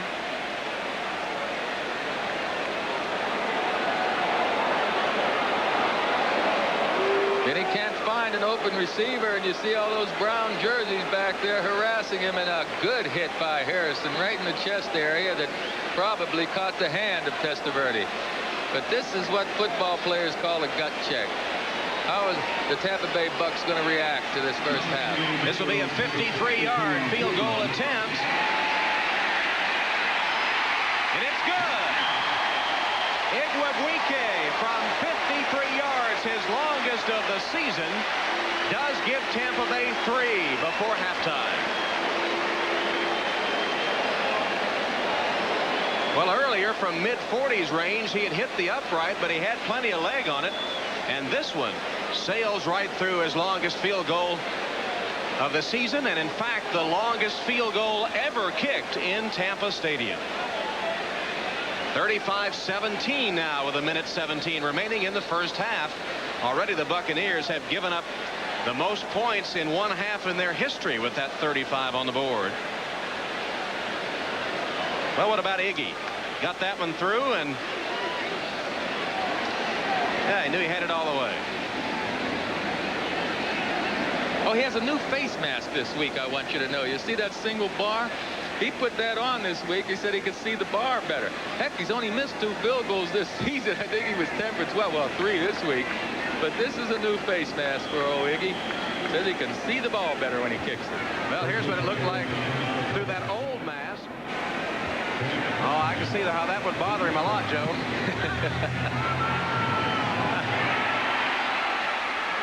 Browns fumbling around a little bit before Oliphant can come up with the kickoff. Back short of the 20. So here's the way it used to look for Iggy when he kicked the field goals. That's the old mask. Not the cage the linemen wear, but still a couple of bars. Now this is the new mask, just that one single bar. No doubt accounting for that 53-yard Tampa Stadium record field goal. There we had a great Hall of Fame receiver named Don Maynard that wore a face mask similar to Iggy's, the one single bar. We always tried to get him to put more bars on, but Don, he didn't even wear a chin strap, you know. They passed the league, you had to wear a chin strap. Don would keep it unbuckled. Browns would just run out the clock. Well, you didn't wear your chin strap half the time. I can see all those old films of you. You just left it unbuckled. Yeah, that's because I was arguing with that referee half the time. Testaverde's right hand took a blow on the last pass he attempted, and he's got the ice on it here just before halftime. Testaverde has had a rough first half in some ways. 3 interceptions. If he can't answer the call to the post, it'll be Joe Ferguson in his 17th year, the graybeard of the NFL at 39 years old. That'll be the last play of the first half. Kosar and the Browns will trot to the dressing room after the offense and defense have combined for 35 points, a record given up by the Bucs in a half of play. But the Tampa Bay Bucs showing some offensive signs of life of their own as they do get a field goal on the board, a record 53-yarder just before the halftime gun. This is odd. The time is ticking away, and there's not a player on the field. Minifield, Dixon, and Wright are over on the sideline. They're the closest to being on the playing field. And a crowd of 70,000, a sun-baked crowd watching here with a lot of Cleveland fans making the trip down. Joe, a bunch of them came in the stadium en masse today. I wasn't chance to score a lot of points today. What we didn't take into account was the Cleveland defense scoring a lot of points. 3 Cleveland interceptions have led to touchdowns. In fact, 2 were returned for touchdowns. One of them involved Thane Gash, and we'll take a look at it right now. Right. Well, Thane Gash makes this interception by reading Testaverde. Top left of your screen, you see Gash break right in front of the intended receiver, make the interception, and take it to the end zone. Gash was later injured, but the word is that the x-rays revealed no serious injury, maybe a few muscle problems in his neck, but he will be back on the sidelines in the second half.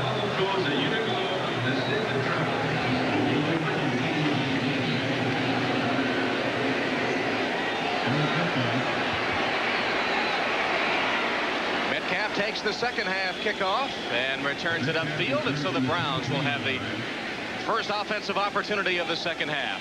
Time now to take a look at our Coors halftime stats. Buccaneers with an edge in first downs, in yards rushing, and in yards passing. But of course, those 3 turnovers, the difference. It's probably just an exercise in what if, but you take away those 3 interceptions, and this is an entirely different ballgame. Oh, what if? You're right, though, Tom. It would be a different game. Testaverde on the sideline, awaiting his chance with the football. Meanwhile, his former Miami teammate Bernie Kosar with a first down at his own 24-yard line. Metcalf, big hole. Metcalf scoots across the 35 to the 37-yard line. Tim Manoa springing him with a block for 13 yards. Well, that's the best running play we've seen the Browns and Metcalf have so far. They must have made some adjustments at halftime. Metcalf will take it off the left side behind Manoah's block on. Oh, that's a good block on Randall by Manoah that time. And Manoah's still going downfield for more. Cleveland with a first down on the ground, and Metcalf has rushed for 23 yards so far in the game. Manoah and Metcalf are the setbacks.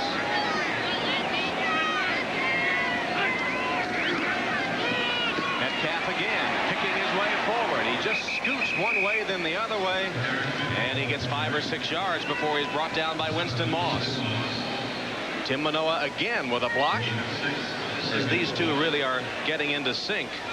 You understand that Ron Hall has bruised ribs and will not play in the second half for the Buccaneers. He's made 3 key receptions for the Buck offense. Well, that Browns scoring machine in gear in the first half, although the defense responsible for 2 of those touchdowns and contributed to a third. 2nd and 4.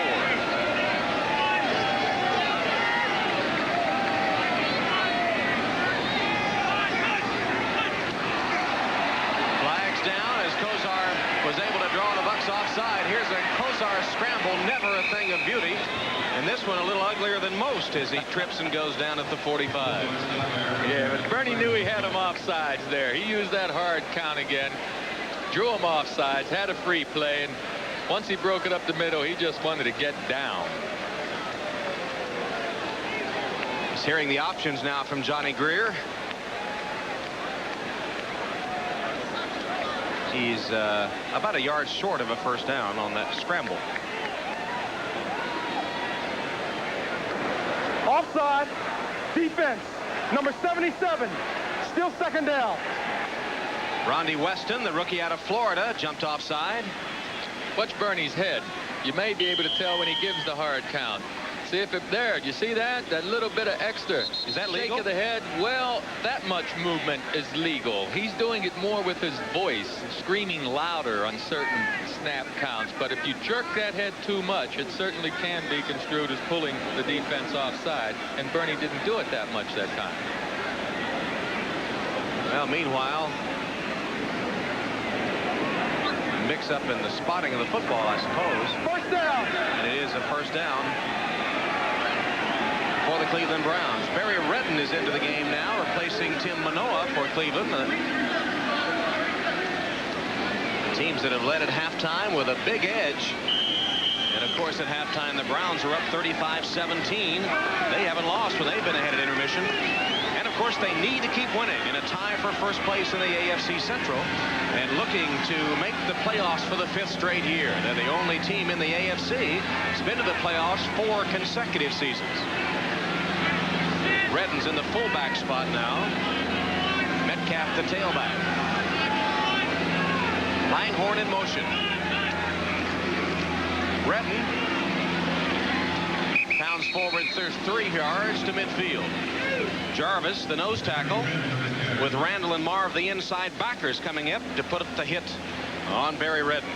I don't know if the Bucks or the Browns are thinking much about this drive, but to me this is one of the critical ball possessions of the game, because if Cleveland can maintain a drive and score, forget about it. The game's going to be over.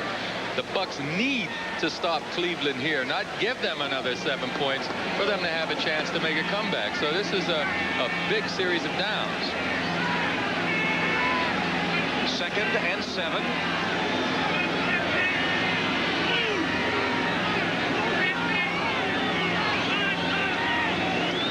Kosar hands it to Metcalf. Blockers in front, but the Bucks read it very well and stop him at the line of scrimmage.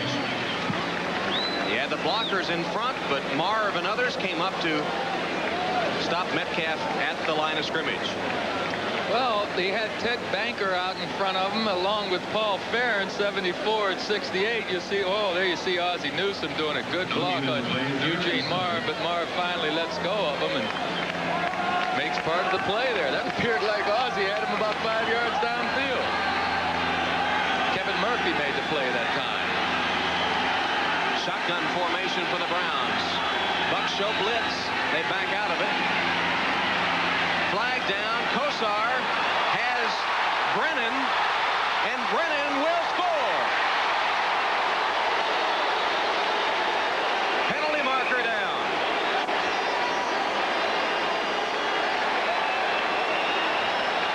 called back.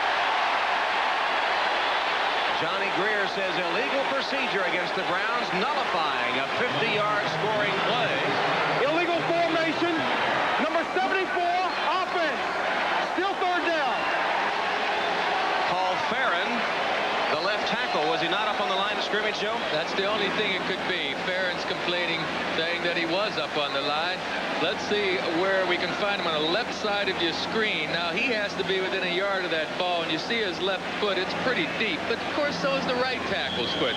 You know, they don't call this penalty every time, and that's what's confusing for the offensive lineman. I can understand why Farron's complaining, because they call this penalty whatever they feel like it, I guess, or sometimes they don't see him lined up too deep. But Farron felt like he was lined up the same place he normally is lined up on a pass play. Well, it nullifies a 50-yard scoring pass as Brennan had outfought Ricky Reynolds for the ball, and it sets up a 3rd and 12. Kozar swings it complete to Mike Oliphant. Oliphant is across midfield and down to the 47-yard line, where Sherman Cocroft wrestles him to the ground. A gain of 8 and short of the first down. Punting situation for the Browns. I believe this is only the second punt of the game for Wagner.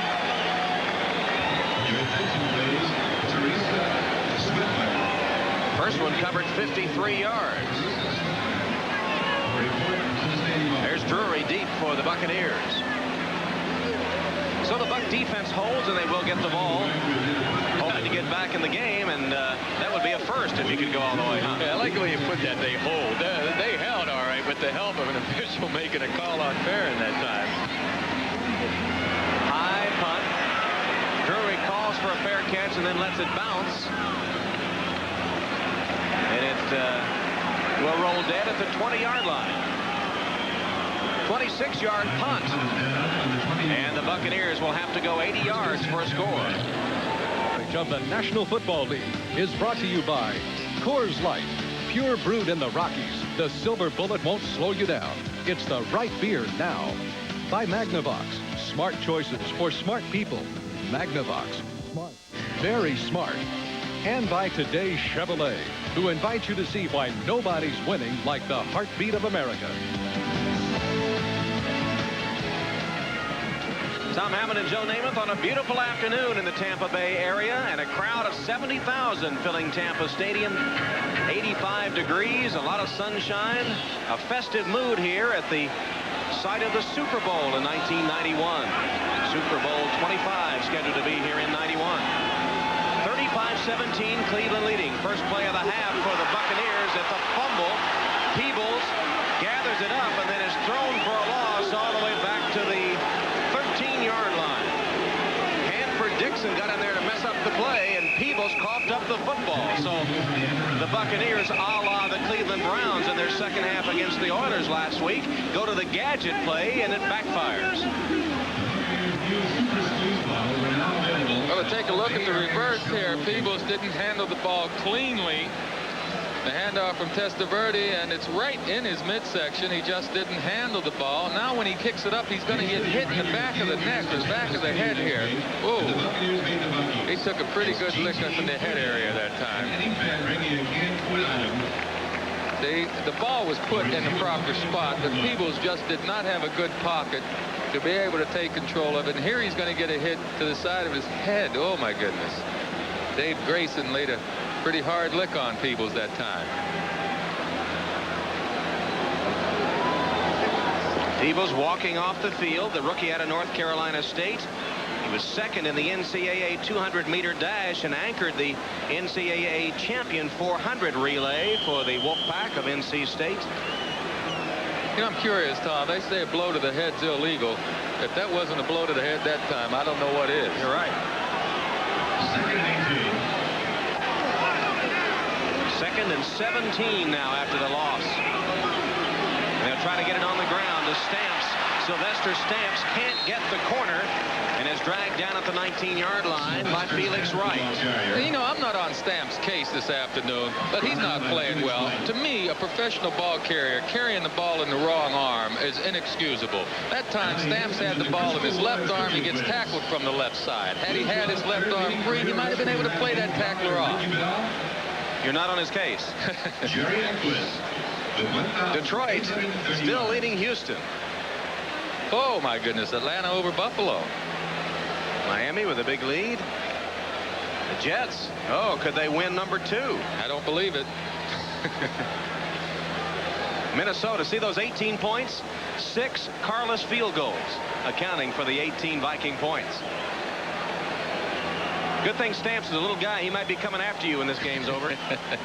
Well, he knows how he's playing better than any of us. I'm sure he's aware he's not having his day. He cost them their timeouts in the first half by not knowing the offensive sets. He dropped a pass that led to the first Testaverde interception.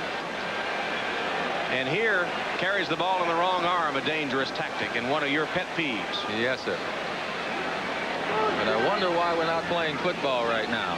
Well, Wright was a little shaken up, but he's okay. I don't know what the delay is.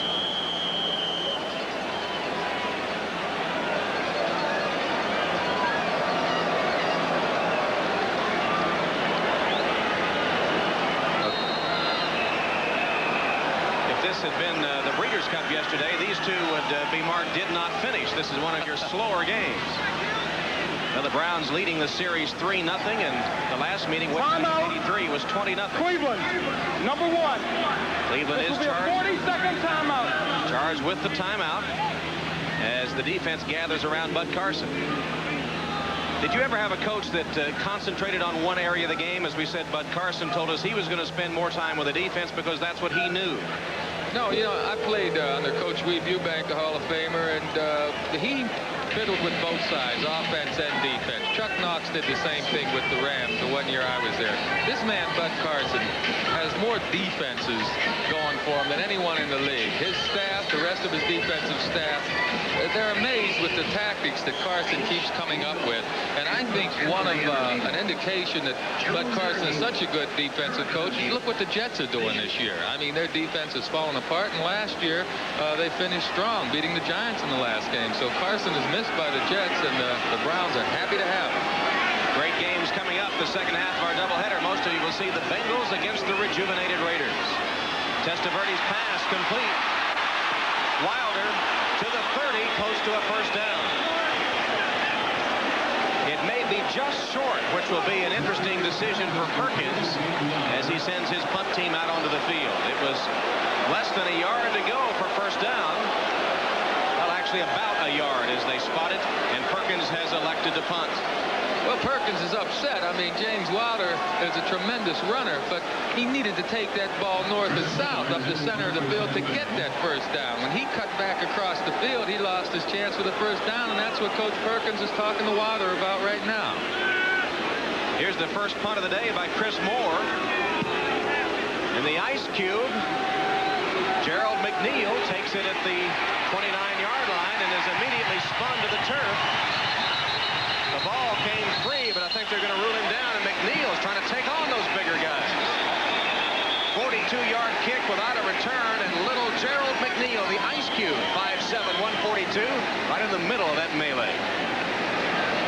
It'll be Cleveland's ball when we return to Tampa Stadium with the Browns still on top. 28-yard line. Kosar swings it complete to Metcalf. He's spun down for a short gain on the play. Well, the story of the game so far has been the turnovers. 3 Tampa Bay interceptions. One of them set up a touchdown. The other 2 went for touchdowns. And teams with the fewer turnovers usually win these games. On the season, both teams have been pretty good in the turnover ratio. Tampa Bay is +6, and Cleveland is +7, which ties for second in the AFC. Counting today's, the Browns are +10 on the takeaway giveaway ratio.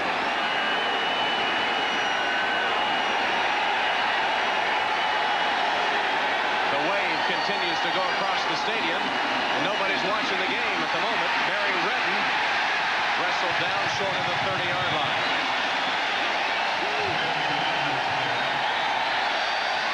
Well, these fans certainly are fired up. That can carry over to this Buck defense. They may turn this into a game this second half. Well, a big play coming up here now. Those are some of the Cleveland fans by the look of their garb. It's 3rd and 9 coming up. The Buck defense needs a stop here. Brennan and McNeil are into the game at wide receiver.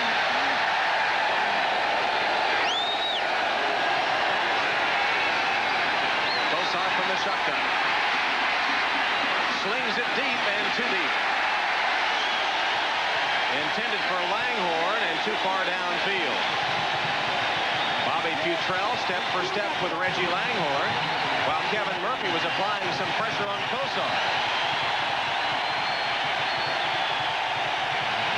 So the Browns will have to punt. Testaverde getting ready to return to the field of action with some final words from Ray Perkins. Wagner on for his 3rd punt of the day. 53 yards on the first and 26 on the second.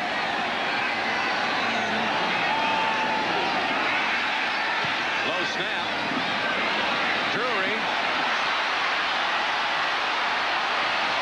Willie Drury kept his balance nicely to midfield. So good field position for Vinny Testaverde in his Tampa Bay Buck offense after a 34-yard punt and a 13-yard return. We'll be back in a moment. 6 minutes remaining in the 3rd quarter of a 35-17 game. The best field position to start a drive all day for the Buccaneers. They're at the 50. Wilder. Gain 2. Hairston slings him down. That time the Buccaneers came with 3 wide receivers and gave the ball to the only setback Wilder. There's Carl Big Daddy Hairston in his 14th year out of Maryland Eastern Shore, playing in his 201st game today. Hampered by injuries last year, but has over 40 career sacks, 42 now, I think. Defensive MVP for this Brown team back in 1987. 2nd and 8 for the Buccaneers. Testaverde's pass through the hands of Bruce Hill and incomplete. Well, Carrier and Hill came in as the number 4 ranked receiving duo in the NFL with over 2,000 yards. And Joe, frankly, Hill has dropped a couple he should have had today.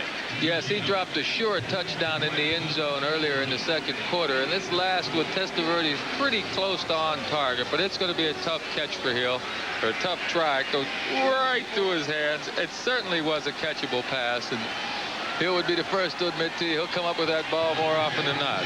Hill has caught 4 for 42 yards. Carrier 2 for 32. 3rd down play for Tampa. Hill is in motion. Testaverde retreats, feels the pressure and dumps it to Wilder. Nice run by Wilder. He's got a 1st down and more inside the 35 to the 33-yard line, where he's stopped by Mark Harper, but a 15-yard gain. The pass to Wilder. Wilder, now the special teams captain of these Buccaneers. He's not playing regularly at fullback, but he's in there now because he's a better pass receiver than Howard. And here he takes the ball and heads north and south this time. Carl Hairston couldn't quite contain him, but you see Wilder heading upfield and getting that 1st down. Wilder getting more playing time last week against Cincinnati and this week against Cleveland, the all-time leading rusher in Missouri football history. 1st down, Tampa Bay at the Brown 33-yard line. Bucks need a score to get back in it. They trail 35-17. Testaverde's pass complete to Drury. He's out of bounds after a gain of 8. Frank Minifield made sure Drury went out of bounds, but it's a good gain on the play for Vinny Testaverde. Well, this couldn't have been timed any better. Testaverde's going to throw that ball up to the top of the screen before the receiver's around. Now the ball is in the air, and Drury's open and makes the play. Nothing that Minifield could do on that play. Testaverde was right on target. Clay Matthews was right in Testaverde's face when he got rid of it. Good job. He's hit 17 of 33. There's Matthews, who was putting on the pressure. His 3 interceptions have been the Buck undoing so far. 2 wide receivers set left, one to the right. Testaverde managed to scramble free and throws it incomplete, out of bounds. Bubba Baker was putting the pressure on. Drury made the catch, but he was out of bounds. Yeah, Bubba Baker, he'd have loved to have had that sack, but he did cause the incompletion by getting back there that time. The defensive linemen don't always have to bring the quarterback down to foul up the play. That time, just with Baker's presence back there, he rattled Testaverde and forced him to throw it incomplete. Well, the Oilers, right in the thick of this AFC Central race, taking the lead. The Jets still clinging to a 5-point advantage. Chicago has gone on top.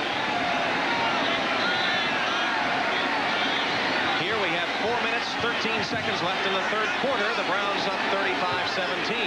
Tampa with a 3rd and 3. Testaverde lofts it up. And an interference call there. Hanford Dixon got in the way of Mark Carrier and prevented him from getting to the football. Dixon had his back turned. I think had he been facing the football, there'd have been no call. I tell you. Pass interference. 29 defense. First down. Another bad call, in my opinion. I thought Dixon was in good shape, but Carrier took it inside and ran into him. I didn't think Dixon did anything at all. And Dixon and Carrier are having words. You see that? A couple of big offensive linemen had to get in there and separate him, and now Felix Wright is also doing some finger pointing. Well, let's take a look at this penalty again. And again, you see Dixon in good shape right here. Now, Carrier will try to get inside. Oh, well, Dixon does kind of lean that shoulder into him there. I didn't see that earlier. You've got to call that. And it was called, giving the Bucs a first down. 1st and goal just inside the 10. Smith and Wilder are the setbacks. Testaverde has to unload it. He was feeling the pressure from Clay Matthews. And he tossed it incomplete. Had to dump it free. I guess William Harris was closest to it. Somebody's going to have to get a helmet on Clay Matthews. Here he comes clean. He gets by backs the right offensive guard and forces Testaverde to throw the incompletion. Clay Matthews, 3-time Pro Bowl linebacker.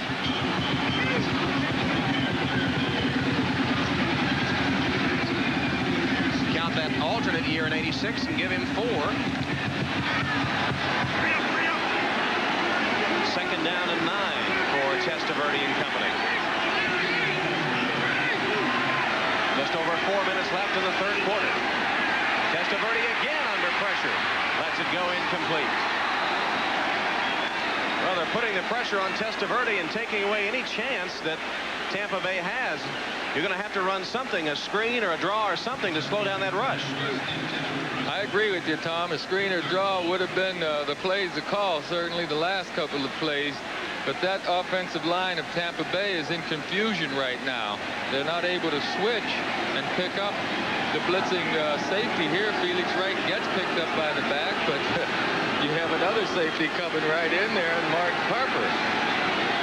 Michael Dean was also bearing down on Testaverde, so they're getting Tierlink and company are getting a good rush on Testaverde now. This is 3rd and goal from the 9. Swing it. Wilder shakes one tackler and scores.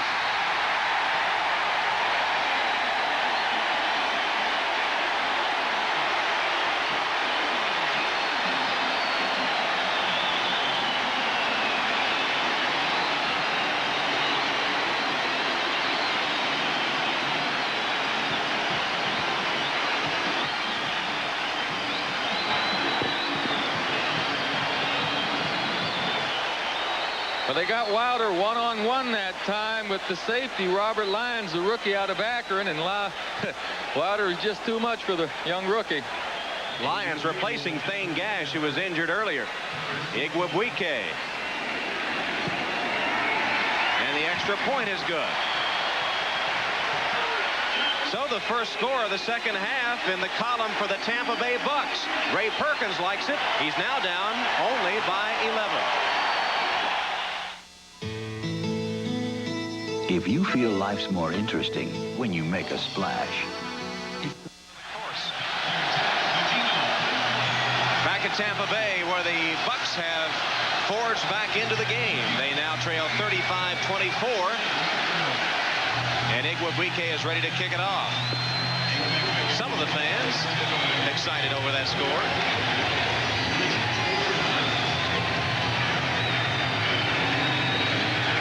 And here's the kick. Eric Metcalf, the deep man for the Browns, calls it and takes it at the 2. Metcalf jumps over one man. He's still going. He's got blockers. Cuts back and is trapped from behind and hauled down at the 49-yard line by Pete Najarian. Metcalf almost broke it. 50-yard return by Eric Metcalf. He jumped over Bobby Futrell to get it underway. Hopefully, when you spend your #1 draft choice, you want him to be an impact player. Well, right here, the Browns have drafted one of the best in the game already in Eric Metcalf. A runner, a thrower, and a pass receiver. I'll tell you what, this guy is already one of the best in the league. That's the longest return of the season for the Cleveland Browns, and it sets them up the nose of the football right across midfield. Reggie Langhorne in motion. Metcalf dancing. He's free and made a certain loss of 5 into a gain of 1. Urban Randa was finally able to collar him. Rondy Weston and Sean Lee then got a piece too. And let's go back to that last Tampa Bay touchdown when James Wilder was able to shake a tackler to get into the end zone. Well, on the left of the screen, number 49, Robert Lyons has a good shot right here, but Wilder's able to break back underneath Lyons, the rookie from Akron, and then take it into the end zone before Blaylock can make the tackle. Lyons is on the field, replacing Thane Gash, who is back on the sideline wearing that neck brace after being injured in the first half.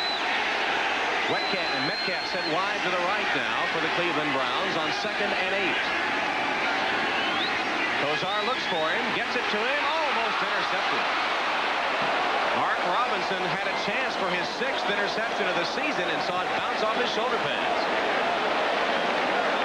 Poorly thrown pass by Kozar.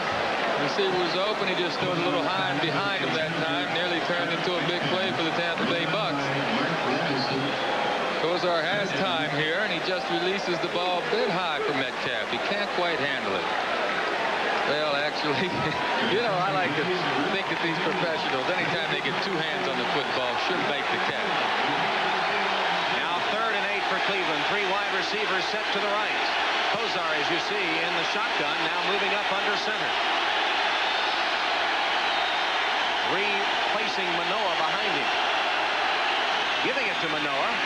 He had a brief hole. A flag goes down. Manoa stopped short of the first down. And the Bucs signaling it's against Cleveland.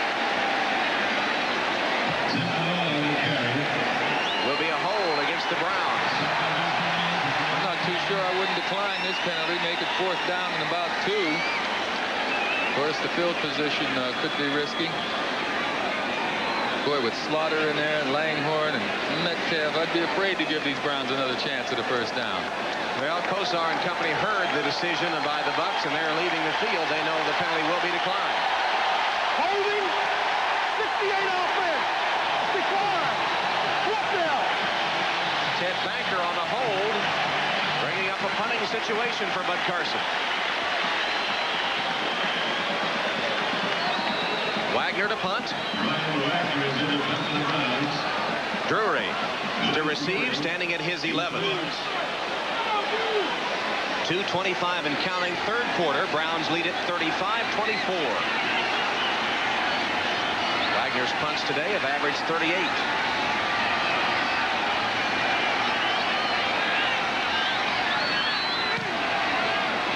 High sailing punt might make the end zone on the fly. It does. Wagner didn't like it. Kicked it a little too far that time. And the Bucs will have it first down at their own 20-yard line. Well, Terry, the coaches didn't like it either. All Wagner does all week long is punt and practice, and you'd think he could drop the ball at least around the 10-yard line, 15-yard line, 5-yard line. Meantime, he flies it into the end zone. He should be upset. Most of those games in the 4th quarter. And here at Tampa Bay. We still have 2:04 left in the third quarter of a 35-24 Cleveland lead. Tampa Bay has scored the only points of the second half. Their last possession, a touchdown pass, Testaverde to Wilder.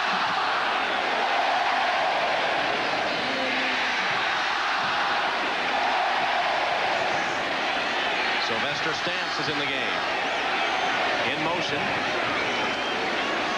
And a pitch to Wilder. James Wilder hit behind the line, driven out of bounds right at the line of scrimmage by David Grayson.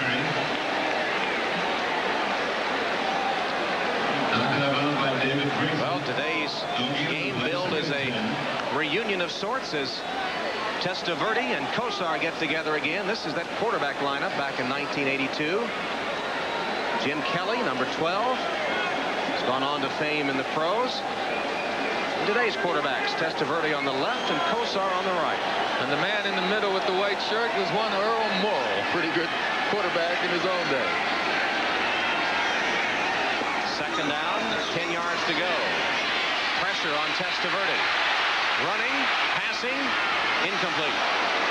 Pass a little low, too low for Harris to handle. Bubba Baker was flushing Testaverde out of the pocket. And again, Joe, we haven't seen them do anything to counter that strong rush. No, you'd think that they would be hitting some screens, or trying them anyway, a screen occasionally or a draw occasionally, especially against a pass rush-oriented defense that the Browns have. Coach Ray Perkins does the play calling for the Bucs. They don't have an offensive coordinator. Perkins calls the plays for the quarterbacks. Sure, he gets input from his other coaches, but it's his decision on what play finally comes in. And not seeing any screens or draws, one has to wonder why. Well, the Bucs haven't allowed any sacks, but they certainly have Tampa Bay. forced some pressure on Testaverde. As you heard, It'll be a 40-second timeout. the Buccaneers have called a timeout, their first timeout of the second half. Ray Perkins, Joe Ferguson, now being joined by Vinny Testaverde. Coming up, our second game of the doubleheader. The Cincinnati Bengals travel to the Coliseum to take on Bo Jackson and the Los Angeles Raiders.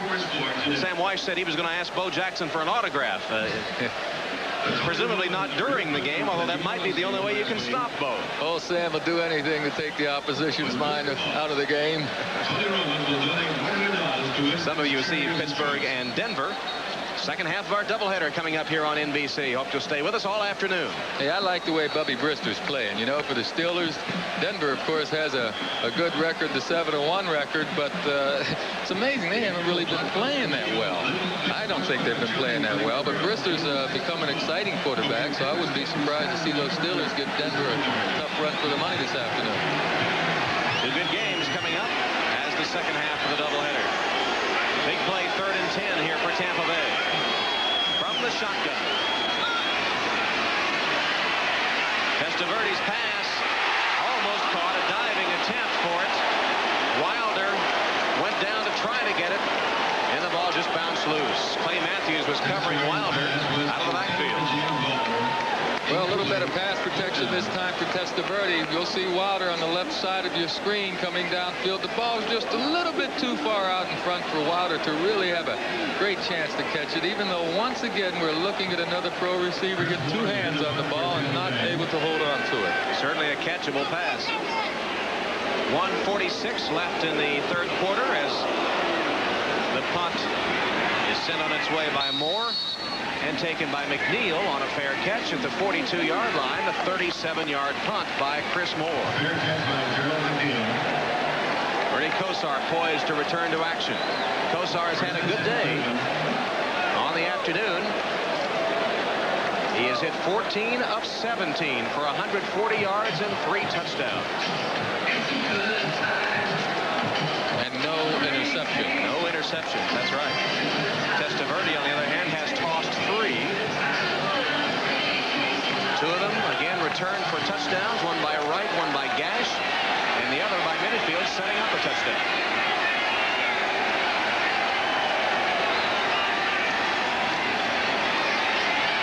Kosar completes it to Manoa.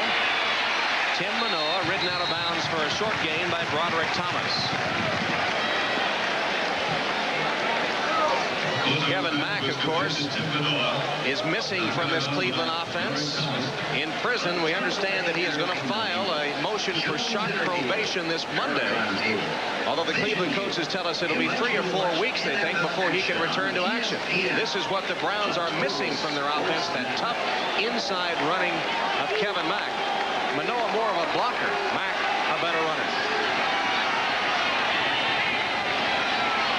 Langhorne in motion. Metcalf cuts back and is trapped. At the 48-yard line, Broderick Thomas again on the tackle. The rookie first-round draft choice from Nebraska getting some playing time today. And you say, is this man a disappointment? He'd been a holdout through most of training camp. Is he a disappointment? Well, if he were a 4th-round draft choice, you'd say no.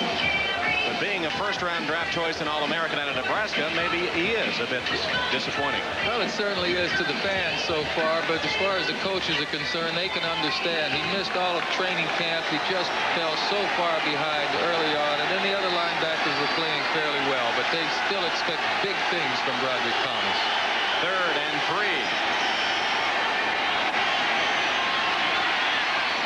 Metcalf on the screen. He has the first down to the 45-yard line of the Buccaneers, where he's tackled by Mark Robinson. Well, Metcalf, as usual, doing it all. He's approaching 200 all-purpose yards today, returning, receiving, and rushing. But just a nice little screen out here to Metcalf. You have to wonder why Tampa Bay's not trying these tight passes, especially with the pressure they're getting. But Testaverde knows where, or excuse me, Kozar knows where he's going all the way. And then a nice cutback here to gain an additional yard. But that's just, they only needed 3 or 4 yards, and they dump it off to Metcalf. It's almost guaranteed.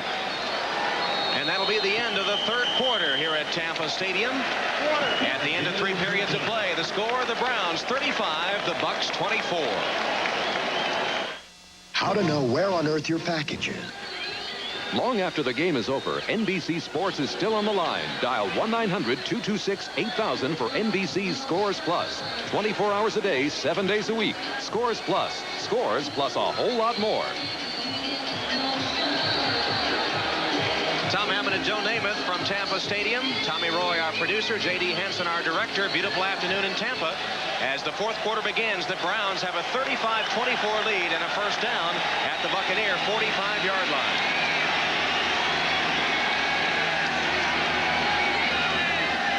Keith Jones in the backfield at the moment as Kozar goes to the air and completes the pass to Jones, picking his way forward for a gain of a couple of yards. Buccaneers were ready for the screen that time. Bernie Kosar having a good afternoon and certainly a candidate for our Budweiser Most Valuable Player. We'll be picking our Bud MVP at the end of today's game. 14-33 and counting. Yes, Elvis lives. At least in the minds of his fans.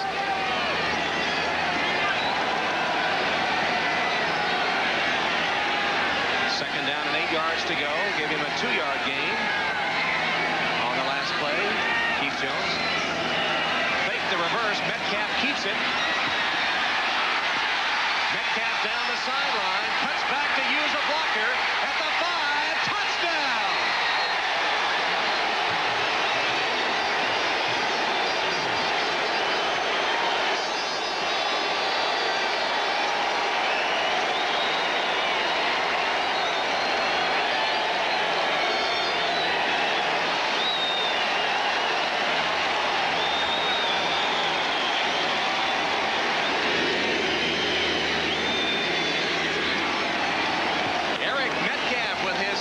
Touchdown of the day, and they have both been spectacular. That one 43 yards. He made the sideline. He cut back using his interference and waltzed untouched into the end zone. Barr's extra point is good, and the Cleveland Browns extend their lead. 14:03 left in the game. Cleveland 42 and Tampa Bay 24. We'll be back after a word from your local station.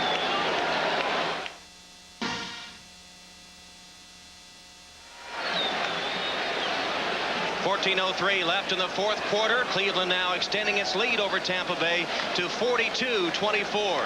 Many of you now will leave us to join the Buffalo-Atlanta game. Buffalo leading by 1.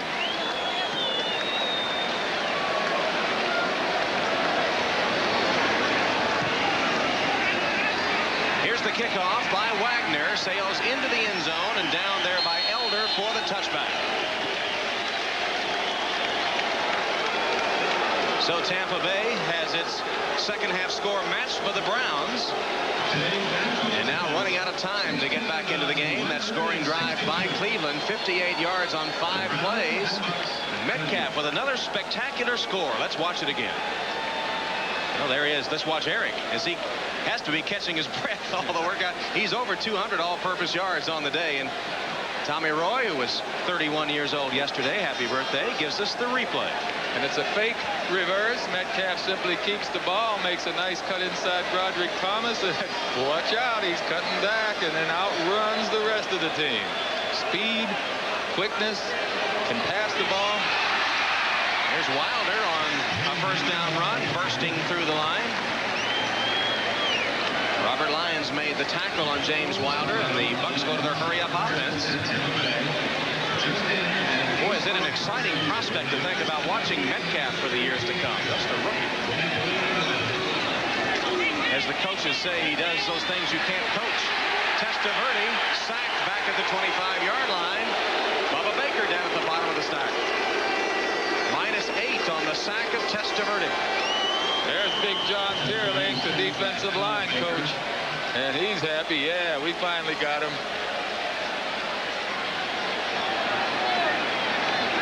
Hurry-up offense by Tampa Bay. Second down and 18. Testaverde to Wilder across the middle. James Wilder with a nice move. First down run. He stumbles to midfield.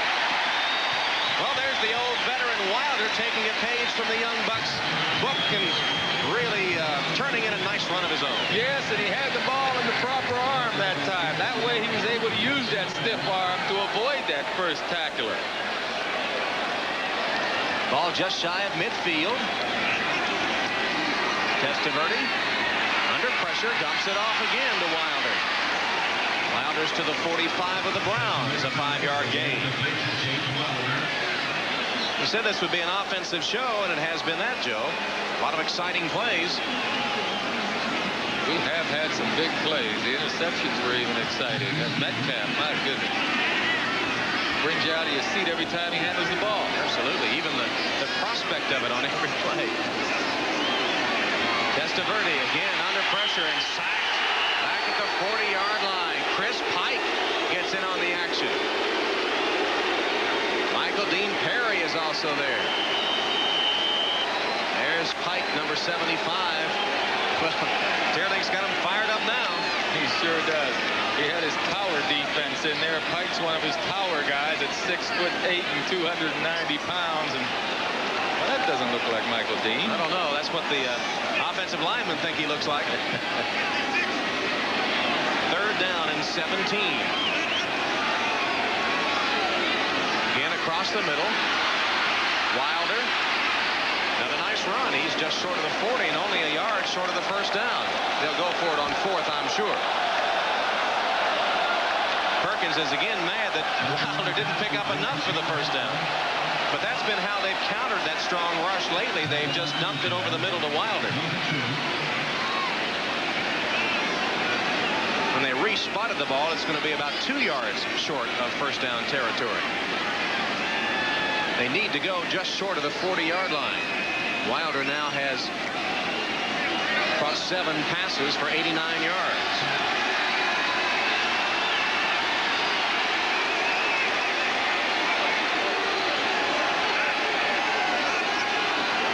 Fourth down pass.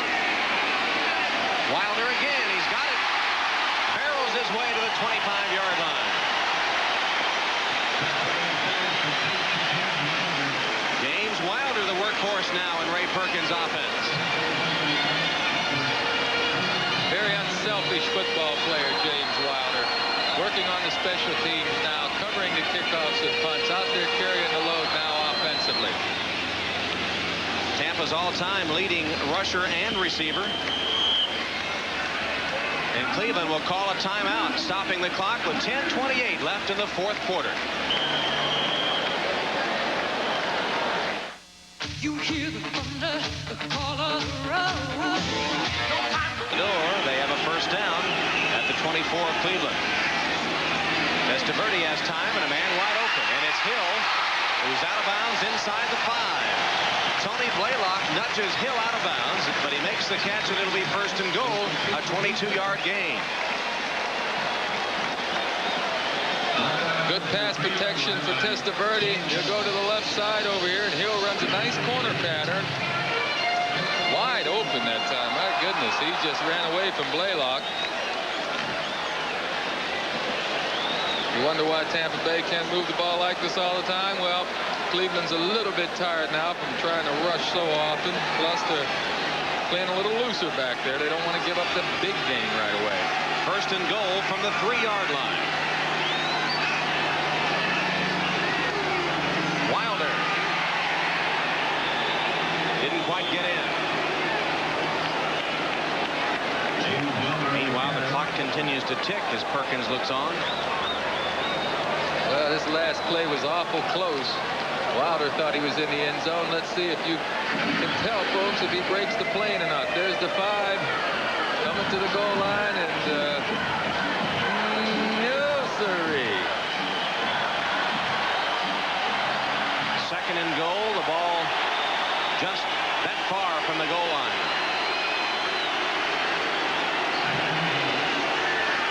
Somebody's wide open out on the right, and they just now covered. It was Hill. They'll run the ball, and Tate has the touchdown.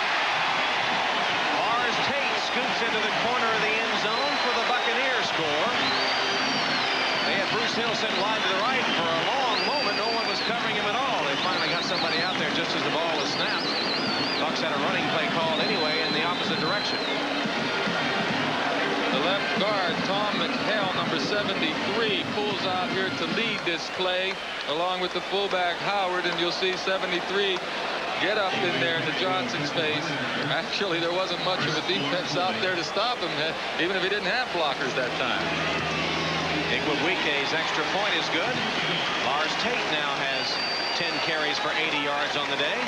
And the Buccaneers come back with a touchdown. It's now 42-31 Browns. Xerox presents 42-31 the Browns here at Tampa Stadium. Joe, I know last week you were involved in a fun event, a reunion of the some of the players that played in Super Bowl III when you upset the Colts. Yeah, we had a game over at Memorial Stadium in Baltimore. Johnny Unitas was there, Earl Morrow, Weave Eubank, all the guys were there. There you see Johnny and I talking. Nice catch, Joe. Had an ace receiver here in Johnny Sample. You don't see the blinding speed that we once saw these players have, but we had a heck of a lot of fun that night. And we won again, I might add. There's the kick popped up by Igwebuike. I don't know if they were trying to do a short kick and maybe recover it, but it went out of bounds. I think that's exactly what he was trying to do, Tom. Try and drop the ball into that dead spot down there, but certainly didn't want to try and kick it out of bounds. Now, Joe, I want to go back to that pass you threw to Samples. That looked to me like one of those wounded ducks. That had a lot of flutter on it. A lot of flutter. Well, you see, those defensive backs need to see a lot of the football for them to catch it, you see. So if you throw it with a little flutter, then they see more of the ball, and they're able to cradle it right in. That is a creative story. Now watch this again. Bill Mathis. Oh, this is the Maynard. This is quack, quack, quack. What do you mean, quack, quack? Look at Don. He gave it that old 110% effort. Well, Perkins caught some of those that did have a little tighter spiral. Yeah, that Perkins was on a lot of good teams with the Baltimore Colts, too. He just wishes Tampa Bay Bucks would play somewhere close to the way his old teams used to. 1991, the Super Bowl will be here at Tampa Stadium. Right now, the Buccaneers need a stop on defense. To midfield is Slaughter, and I believe that's his first catch of the day. Webster Slaughter, who had been so hot the last few weeks, makes his first reception of the afternoon with 9 minutes left in the game. Well, you know, Slaughter last week with over 100 yards tied to the great Gary Collins, Brown receiver, who set the record of 3 straight games back in '65. And I am a little surprised that they haven't been going more to Slaughter. Of course, they have 42 points on the board. Did you see that nice little move and then break outside? He has some of the quickest, finest moves of any receiver going. Well, they call it the slaughterhouse, even all the way down here in Tampa Stadium. He has been hot. First down, Cleveland at midfield. Metcalf ran into one of his own players. He sort of bounced off Ted Banker, and the Bucks pounced on him with Rondi Weston getting credit for the tackle. Rondi Weston on the stop.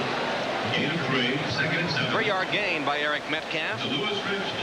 Tampa Bay has outgained Cleveland today. See the other scores. Houston finally getting some distance over the Lions. To the chairman of Pete's choice. Miami won. The Jets trying for win number 2, lead it by 5. Kansas City with a 10-point lead over Seattle.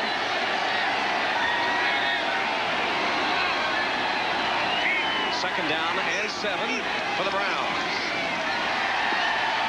Kozar's pass dropped. Langhorne couldn't hang on as he was hit hard by Mark Robinson. I mean, how many dropped passes have we seen today? Sure, that was a good lick by Robinson, but Langhorne had a chance at this ball. Now, we've had to see at least 4 or 5 dropped passes. Certainly, Langhorne's just going to stop and swing to the outside. Now, the ball hits him in a good spot, right in his chest. I mean, well, what are you going to do? You're supposed to wrap it up. Well, Bernie's hit 18 of 22, and he's had 2 dropped. He could conceivably be 20 of 22. You see, that last pass incompletion, a receiver shouldn't let the ball get on his chest, because when it hits his chest, it's hitting his shoulder pads, which are very hard, and then it has a tendency to bounce away from him. Catch it in your hands. Still time for the Buccaneers if they can stop Cleveland here. Metcalf. Flag down. Metcalf down. Browns short of first down yardage. Reuben Davis made the tackle. Let's see the penalty. The way the Bucs are acting, it may be against them. Holding. Nope, against 68 Cleveland. offense. Still third down. Saw a couple of Bucs angry. They must have been angry at being held by Banker. Still third down. I don't know. Ted Banker didn't like the call there. Number 68. Let's see if we can pick it up on the screen. Ted Banker, 68, left of center. We can see him right there on the insignia. He has his right arm wrapped around the defender and pulled him to the ground. A good call by the official.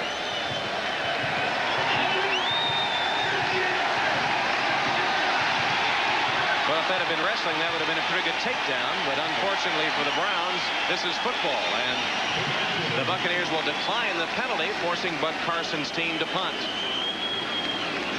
Still 7:38 and counting, and Perkins' team has a chance if they can score on this possession. Well, you figure they're going to have the ball this possession and one more anyway, so if they can get this one in, it's going to tighten things up.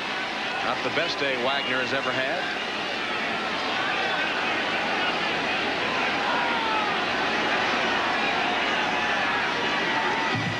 Here's Wagner's punt. Drury calls for a fair catch and then lets it bounce, and it will stop in its tracks. In fact, kicks back to the 10-yard line. So Wagner, with a 38-yard punt, has put the Buccaneers in a hole all the way back to their 10-yard line. It was only a 38-yard punt, but it was probably his best punt. Yeah. You mentioned earlier I flew it into the end zone. This time he took something off of it. I'll tell you what, Drury was lucky for Tampa Bay that that ball took a Tampa Bay bounce away from his goal line, because the Browns had that thing covered. They had a couple of guys down there that could have downed it inside the 10 easily had that ball bounced the other way. You know, Joe, it's a hot, humid afternoon. Do you think the weather conditions might be starting to take a toll on those big defensive players of the Browns? Oh, no doubt, because they've had those ears pinned back. They've been coming the whole game. They've got to be tired. Tampa Bay needs to try to take advantage of it if they can. They've got 90 yards to go for a touchdown. Swing pass is complete. There's a good stiff arm, Joe, as Smith uses that free arm to good advantage. He's out close to the 20 and close to a first down before he's stopped by Robert Lyons. Yeah, it's those little things. You know, you learn when you're a youngster in junior high, high school, you're supposed to carry the ball away from the defender. Here, Smith, out of Mississippi State, learned some good fundamentals down there. He's carrying that ball in his right arm and uses his left hand to shed off that tackler and gain the extra yards. You know, he was an all-SEC quarterback in Mississippi State. with 7,097 career yards in offense. He led the SEC in total offense twice as a running quarterback. Testaverde across the middle, wide open for a first down to the 40-yard line. The pass is complete to Don Smith as he shows us his pass receiving abilities for a 20-yard gain. Mark Harper made the stop on Smith. The Buccaneers have a first down now, just short of their own 40. Well, they've advanced it 30 yards since starting at their own 10, and Testaverde now is 25 for 47 and over 300 yards for the third consecutive game. Yeah, well, right now they're letting an awful lot of time run off that clock. So Testaverde making a little history here today for the Buccaneers. And has passed for over 1,200 yards in his last 4 outings. That pass is caught. Harris made a nice leaping catch all the way down to the Brown 40-yard line. That one covered 21 yards. Testaverde has another first down. Inside the 6-minute mark, and there's a Brown hurt on the play. Indications are it's Mark Harper.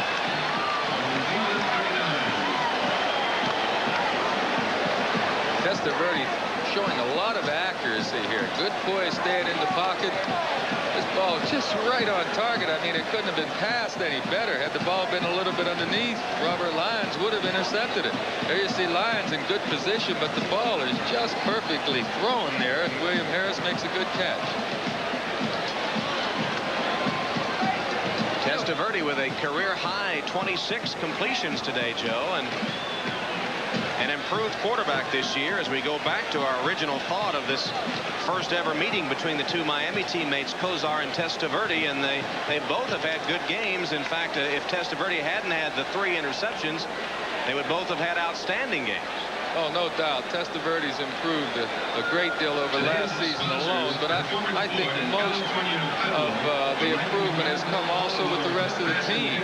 Granted, they're behind today and played poorly last week, but Testaverde's getting a lot more help from his teammates, as Kozar did when he first came into the league. Bernie, you're looking at, he came to a good Cleveland team straight out of college, and boy, you ask this old quarterback what the best thing he can do in pro football, and that's find a good team to play for. Here's the way they compared coming into today's game, and the way they compared when they were college teammates. Testaverde had the edge in college, and Kozar has had the edge in the pros. Kozar has had the edge with the team to work with up to this point. Testaverde threw 3 interceptions since that third one. He's hit 18 of 30 for 268 yards and 2 TDs. So able to shake off the effect of those 3 pickoffs.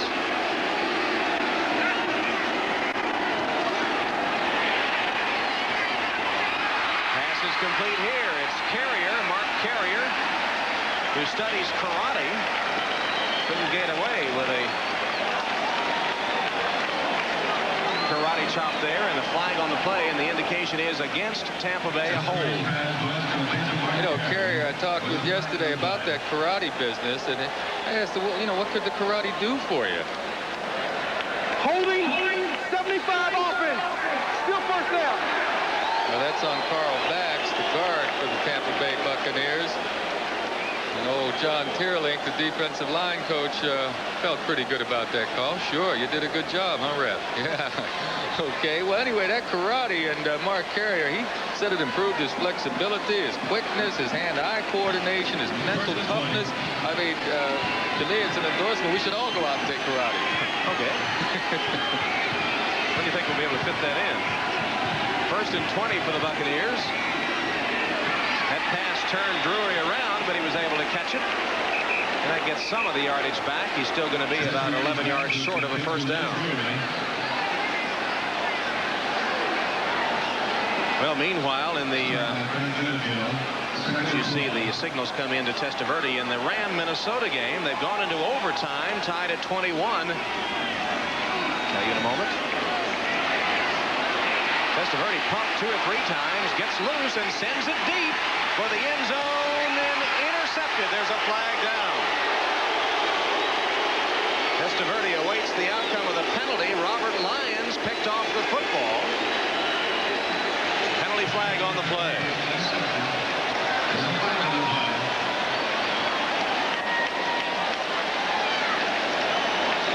It's going to be against Tampa Bay. Offensive interference. Number 87 is declared. First down, Cleveland. So Drury called for the offensive interference, and the rookie Robert Lyons gets the interception in the end zone. And that'll just about kill the chances of the Tampa Bay Bucks with 4:57 if the Browns are able to play a little ball control offense now. And that is the 4th interception of the day for Vinny Testaverde. We had just told you he had done well since that 3rd one. Well, this time Testaverde gets out of a jam, but then he just throws the ball poorly. Drury's behind the defenders, but Testaverde didn't get enough on it, and it's badly underthrown. And Robert Lyons says, thank you very much for my first interception. 4 interceptions today for Testaverde. Eric Metcalf to the 25-yard line. Right now, let's go to Bob Costas at NFL Live for an update. After Steve Grogan got hurt in Foxborough, they switched to Mark Wilson, the former Raider, at quarterback. He struggled early, then threw 2 fourth-quarter touchdown passes. This second one, with 1:03 to go, covered 11 yards to Hartley Dykes, gave them a 2-point lead. But now the Jets are at the 10-yard line of the Patriots in the waning seconds. All right, Bob, the Jets trying to rack up their 2nd victory of the season here at Tampa Stadium. The Cleveland Browns hoping to retain a share of first place in the AFC Central, leading the Buccaneers 42-31 with 4:50 left in the game. I was talking a moment ago about that Ram-Minnesota game, and it's 21-21 into overtime. In that game, Rich Karlis has tied an NFL record by kicking 7 field goals. His last one put the game into overtime. I've never been on a team where our kicker kicked 7 of them. Boy, you'd think they could punch it in with Herschel Walker a time or two, huh? Well, you know, we won a game one time in Shea Stadium where Jim Turner was our kicker, and he kicked 6 field goals. We won 18-17 over the New Orleans Saints. Right? Yep. Vinny Testaverde, mixed results today. Looked very good at times. He also has had 4 interceptions. I suspect that it'll be the lingering memory of this game for the Buck fans. Tim Manoa straight ahead to the 30 and across, and enough for a first down as a fight breaks out. Webster Slaughter mixing it up with Mark Robinson. And now others join the fray. Ted Banker right in there. You love those offensive linemen. They help their backs and their quarterback anytime they get into a jam. Wide receivers.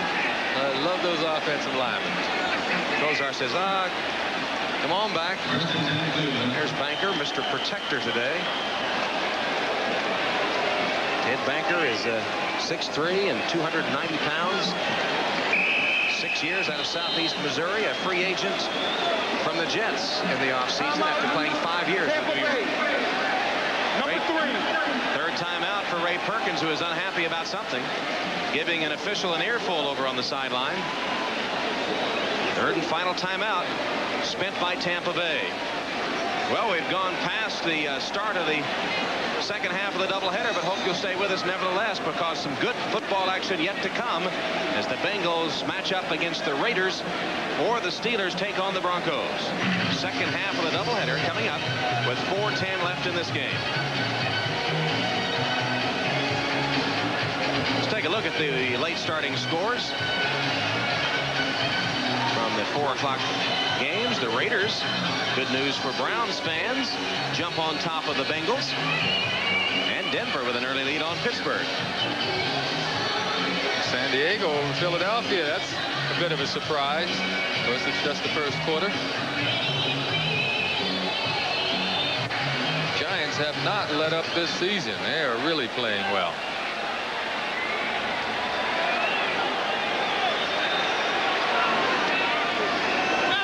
First down play for Kosar from the 31-yard line.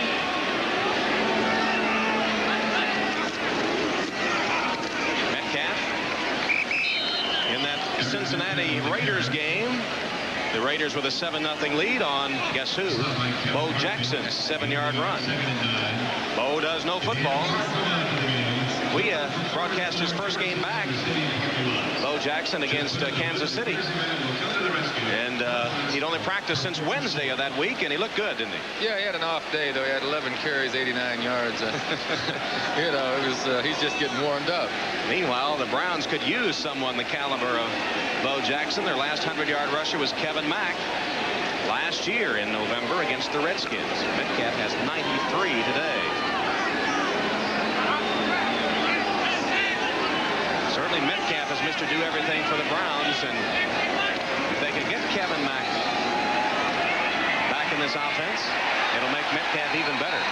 That time Metcalf was blasted to the turf as the Tampa Bay Buccaneers beat him to the pass, and Reuben Davis slammed him down. And the Tampa Bay Buccaneers are not playing pass at all right now. That's why they're up at that line of scrimmage and coming across the line of scrimmage so quickly. They have a feeling that Cleveland's just going to try to run the clock out now, which makes a lot of sense to me.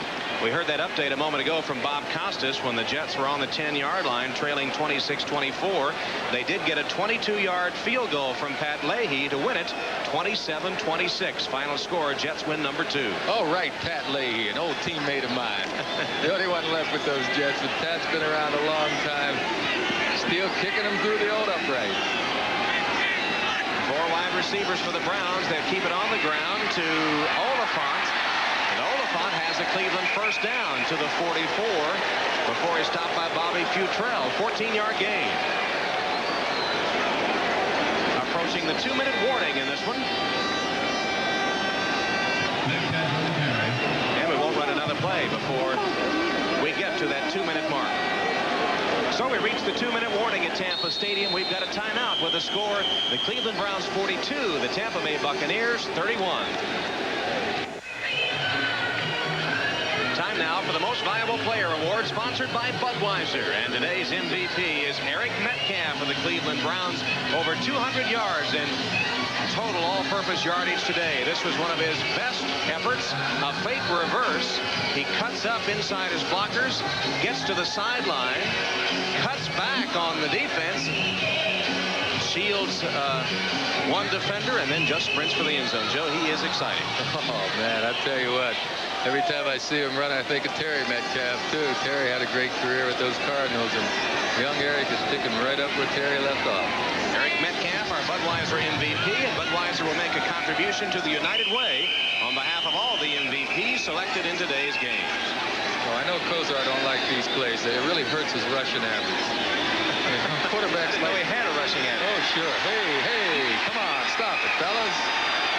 The party's over. Well, Greg Riccozzi, the center of the Browns, who is Testaverde's old center, mixing it up with Rondy Weston, the rookie defensive end out of Florida. There's Kozar sort of hanging around on the outskirts of that pileup. Wants to look like he's involved in one of the guys, but he doesn't really want to get right in there. No, not really. And I can understand how Riccozzi got mixed up in that, because right now the defense knows what the offense is going to do. Kneel down on the ball. And when that happens, that man playing over the center just is going to unload on that center. You know what I mean? He has no other responsibility. He's just going to hit the center. And so we have offsetting personal foul. Why do we go through this exercise? I'll bet one of them was on Riccozzi. I know why we have these offsetting fouls, or why they even bother. That's a good point, Tom. Well, it has been a dog day in Tampa Bay as the Dog Pound South was in action today as the Cleveland Browns about to record their 6th victory of the season. They'll be at Seattle next week, home against the Chiefs, and then travel to face Detroit, while the Bucs will have a tough row to hoe. The Vikings, the Bears, then against the Cardinals. Well, this overtime game between the Rams and Minnesota has ended on an odd note. Minnesota wins it 23-21. The winning score was a safety, a blocked punt by Mike Merriweather out of the end zone. That was a wild one. Carlos with 7 field goals a record, and then a safety, a blocked punt out of the end zone, deciding it in favor of the Vikings, 23-21. There's the quarterback comparison for today. We said this was the first match between the old teammates Kozar and Testaverde. Good numbers for Testaverde, with the exception of those 4 interceptions. 27 of 50, 370 yards. Kozar 18 of 22, high percentage. and 3 touchdown passes, no interceptions. No turnovers today for the Browns.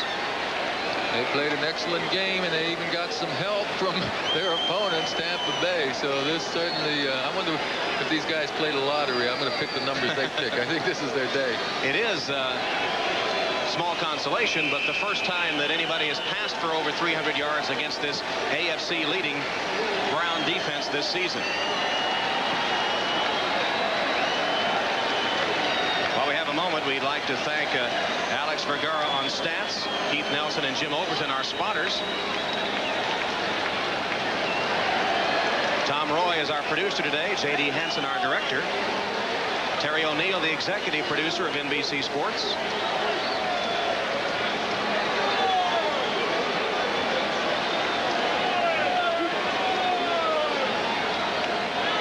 Another final score in. Green Bay has beaten Chicago 14-13 as the time ticks away. So the Cleveland Browns will go to 6-3 and stay in a tie for first place in the AFC Central. The Buccaneers will drop to 3-6 on the season. Final score will be 42-31 as the delay of game is called, and the Browns will have to snap it to get the game over. Clock stops at 2 seconds left. They'll mark off 5 yards, and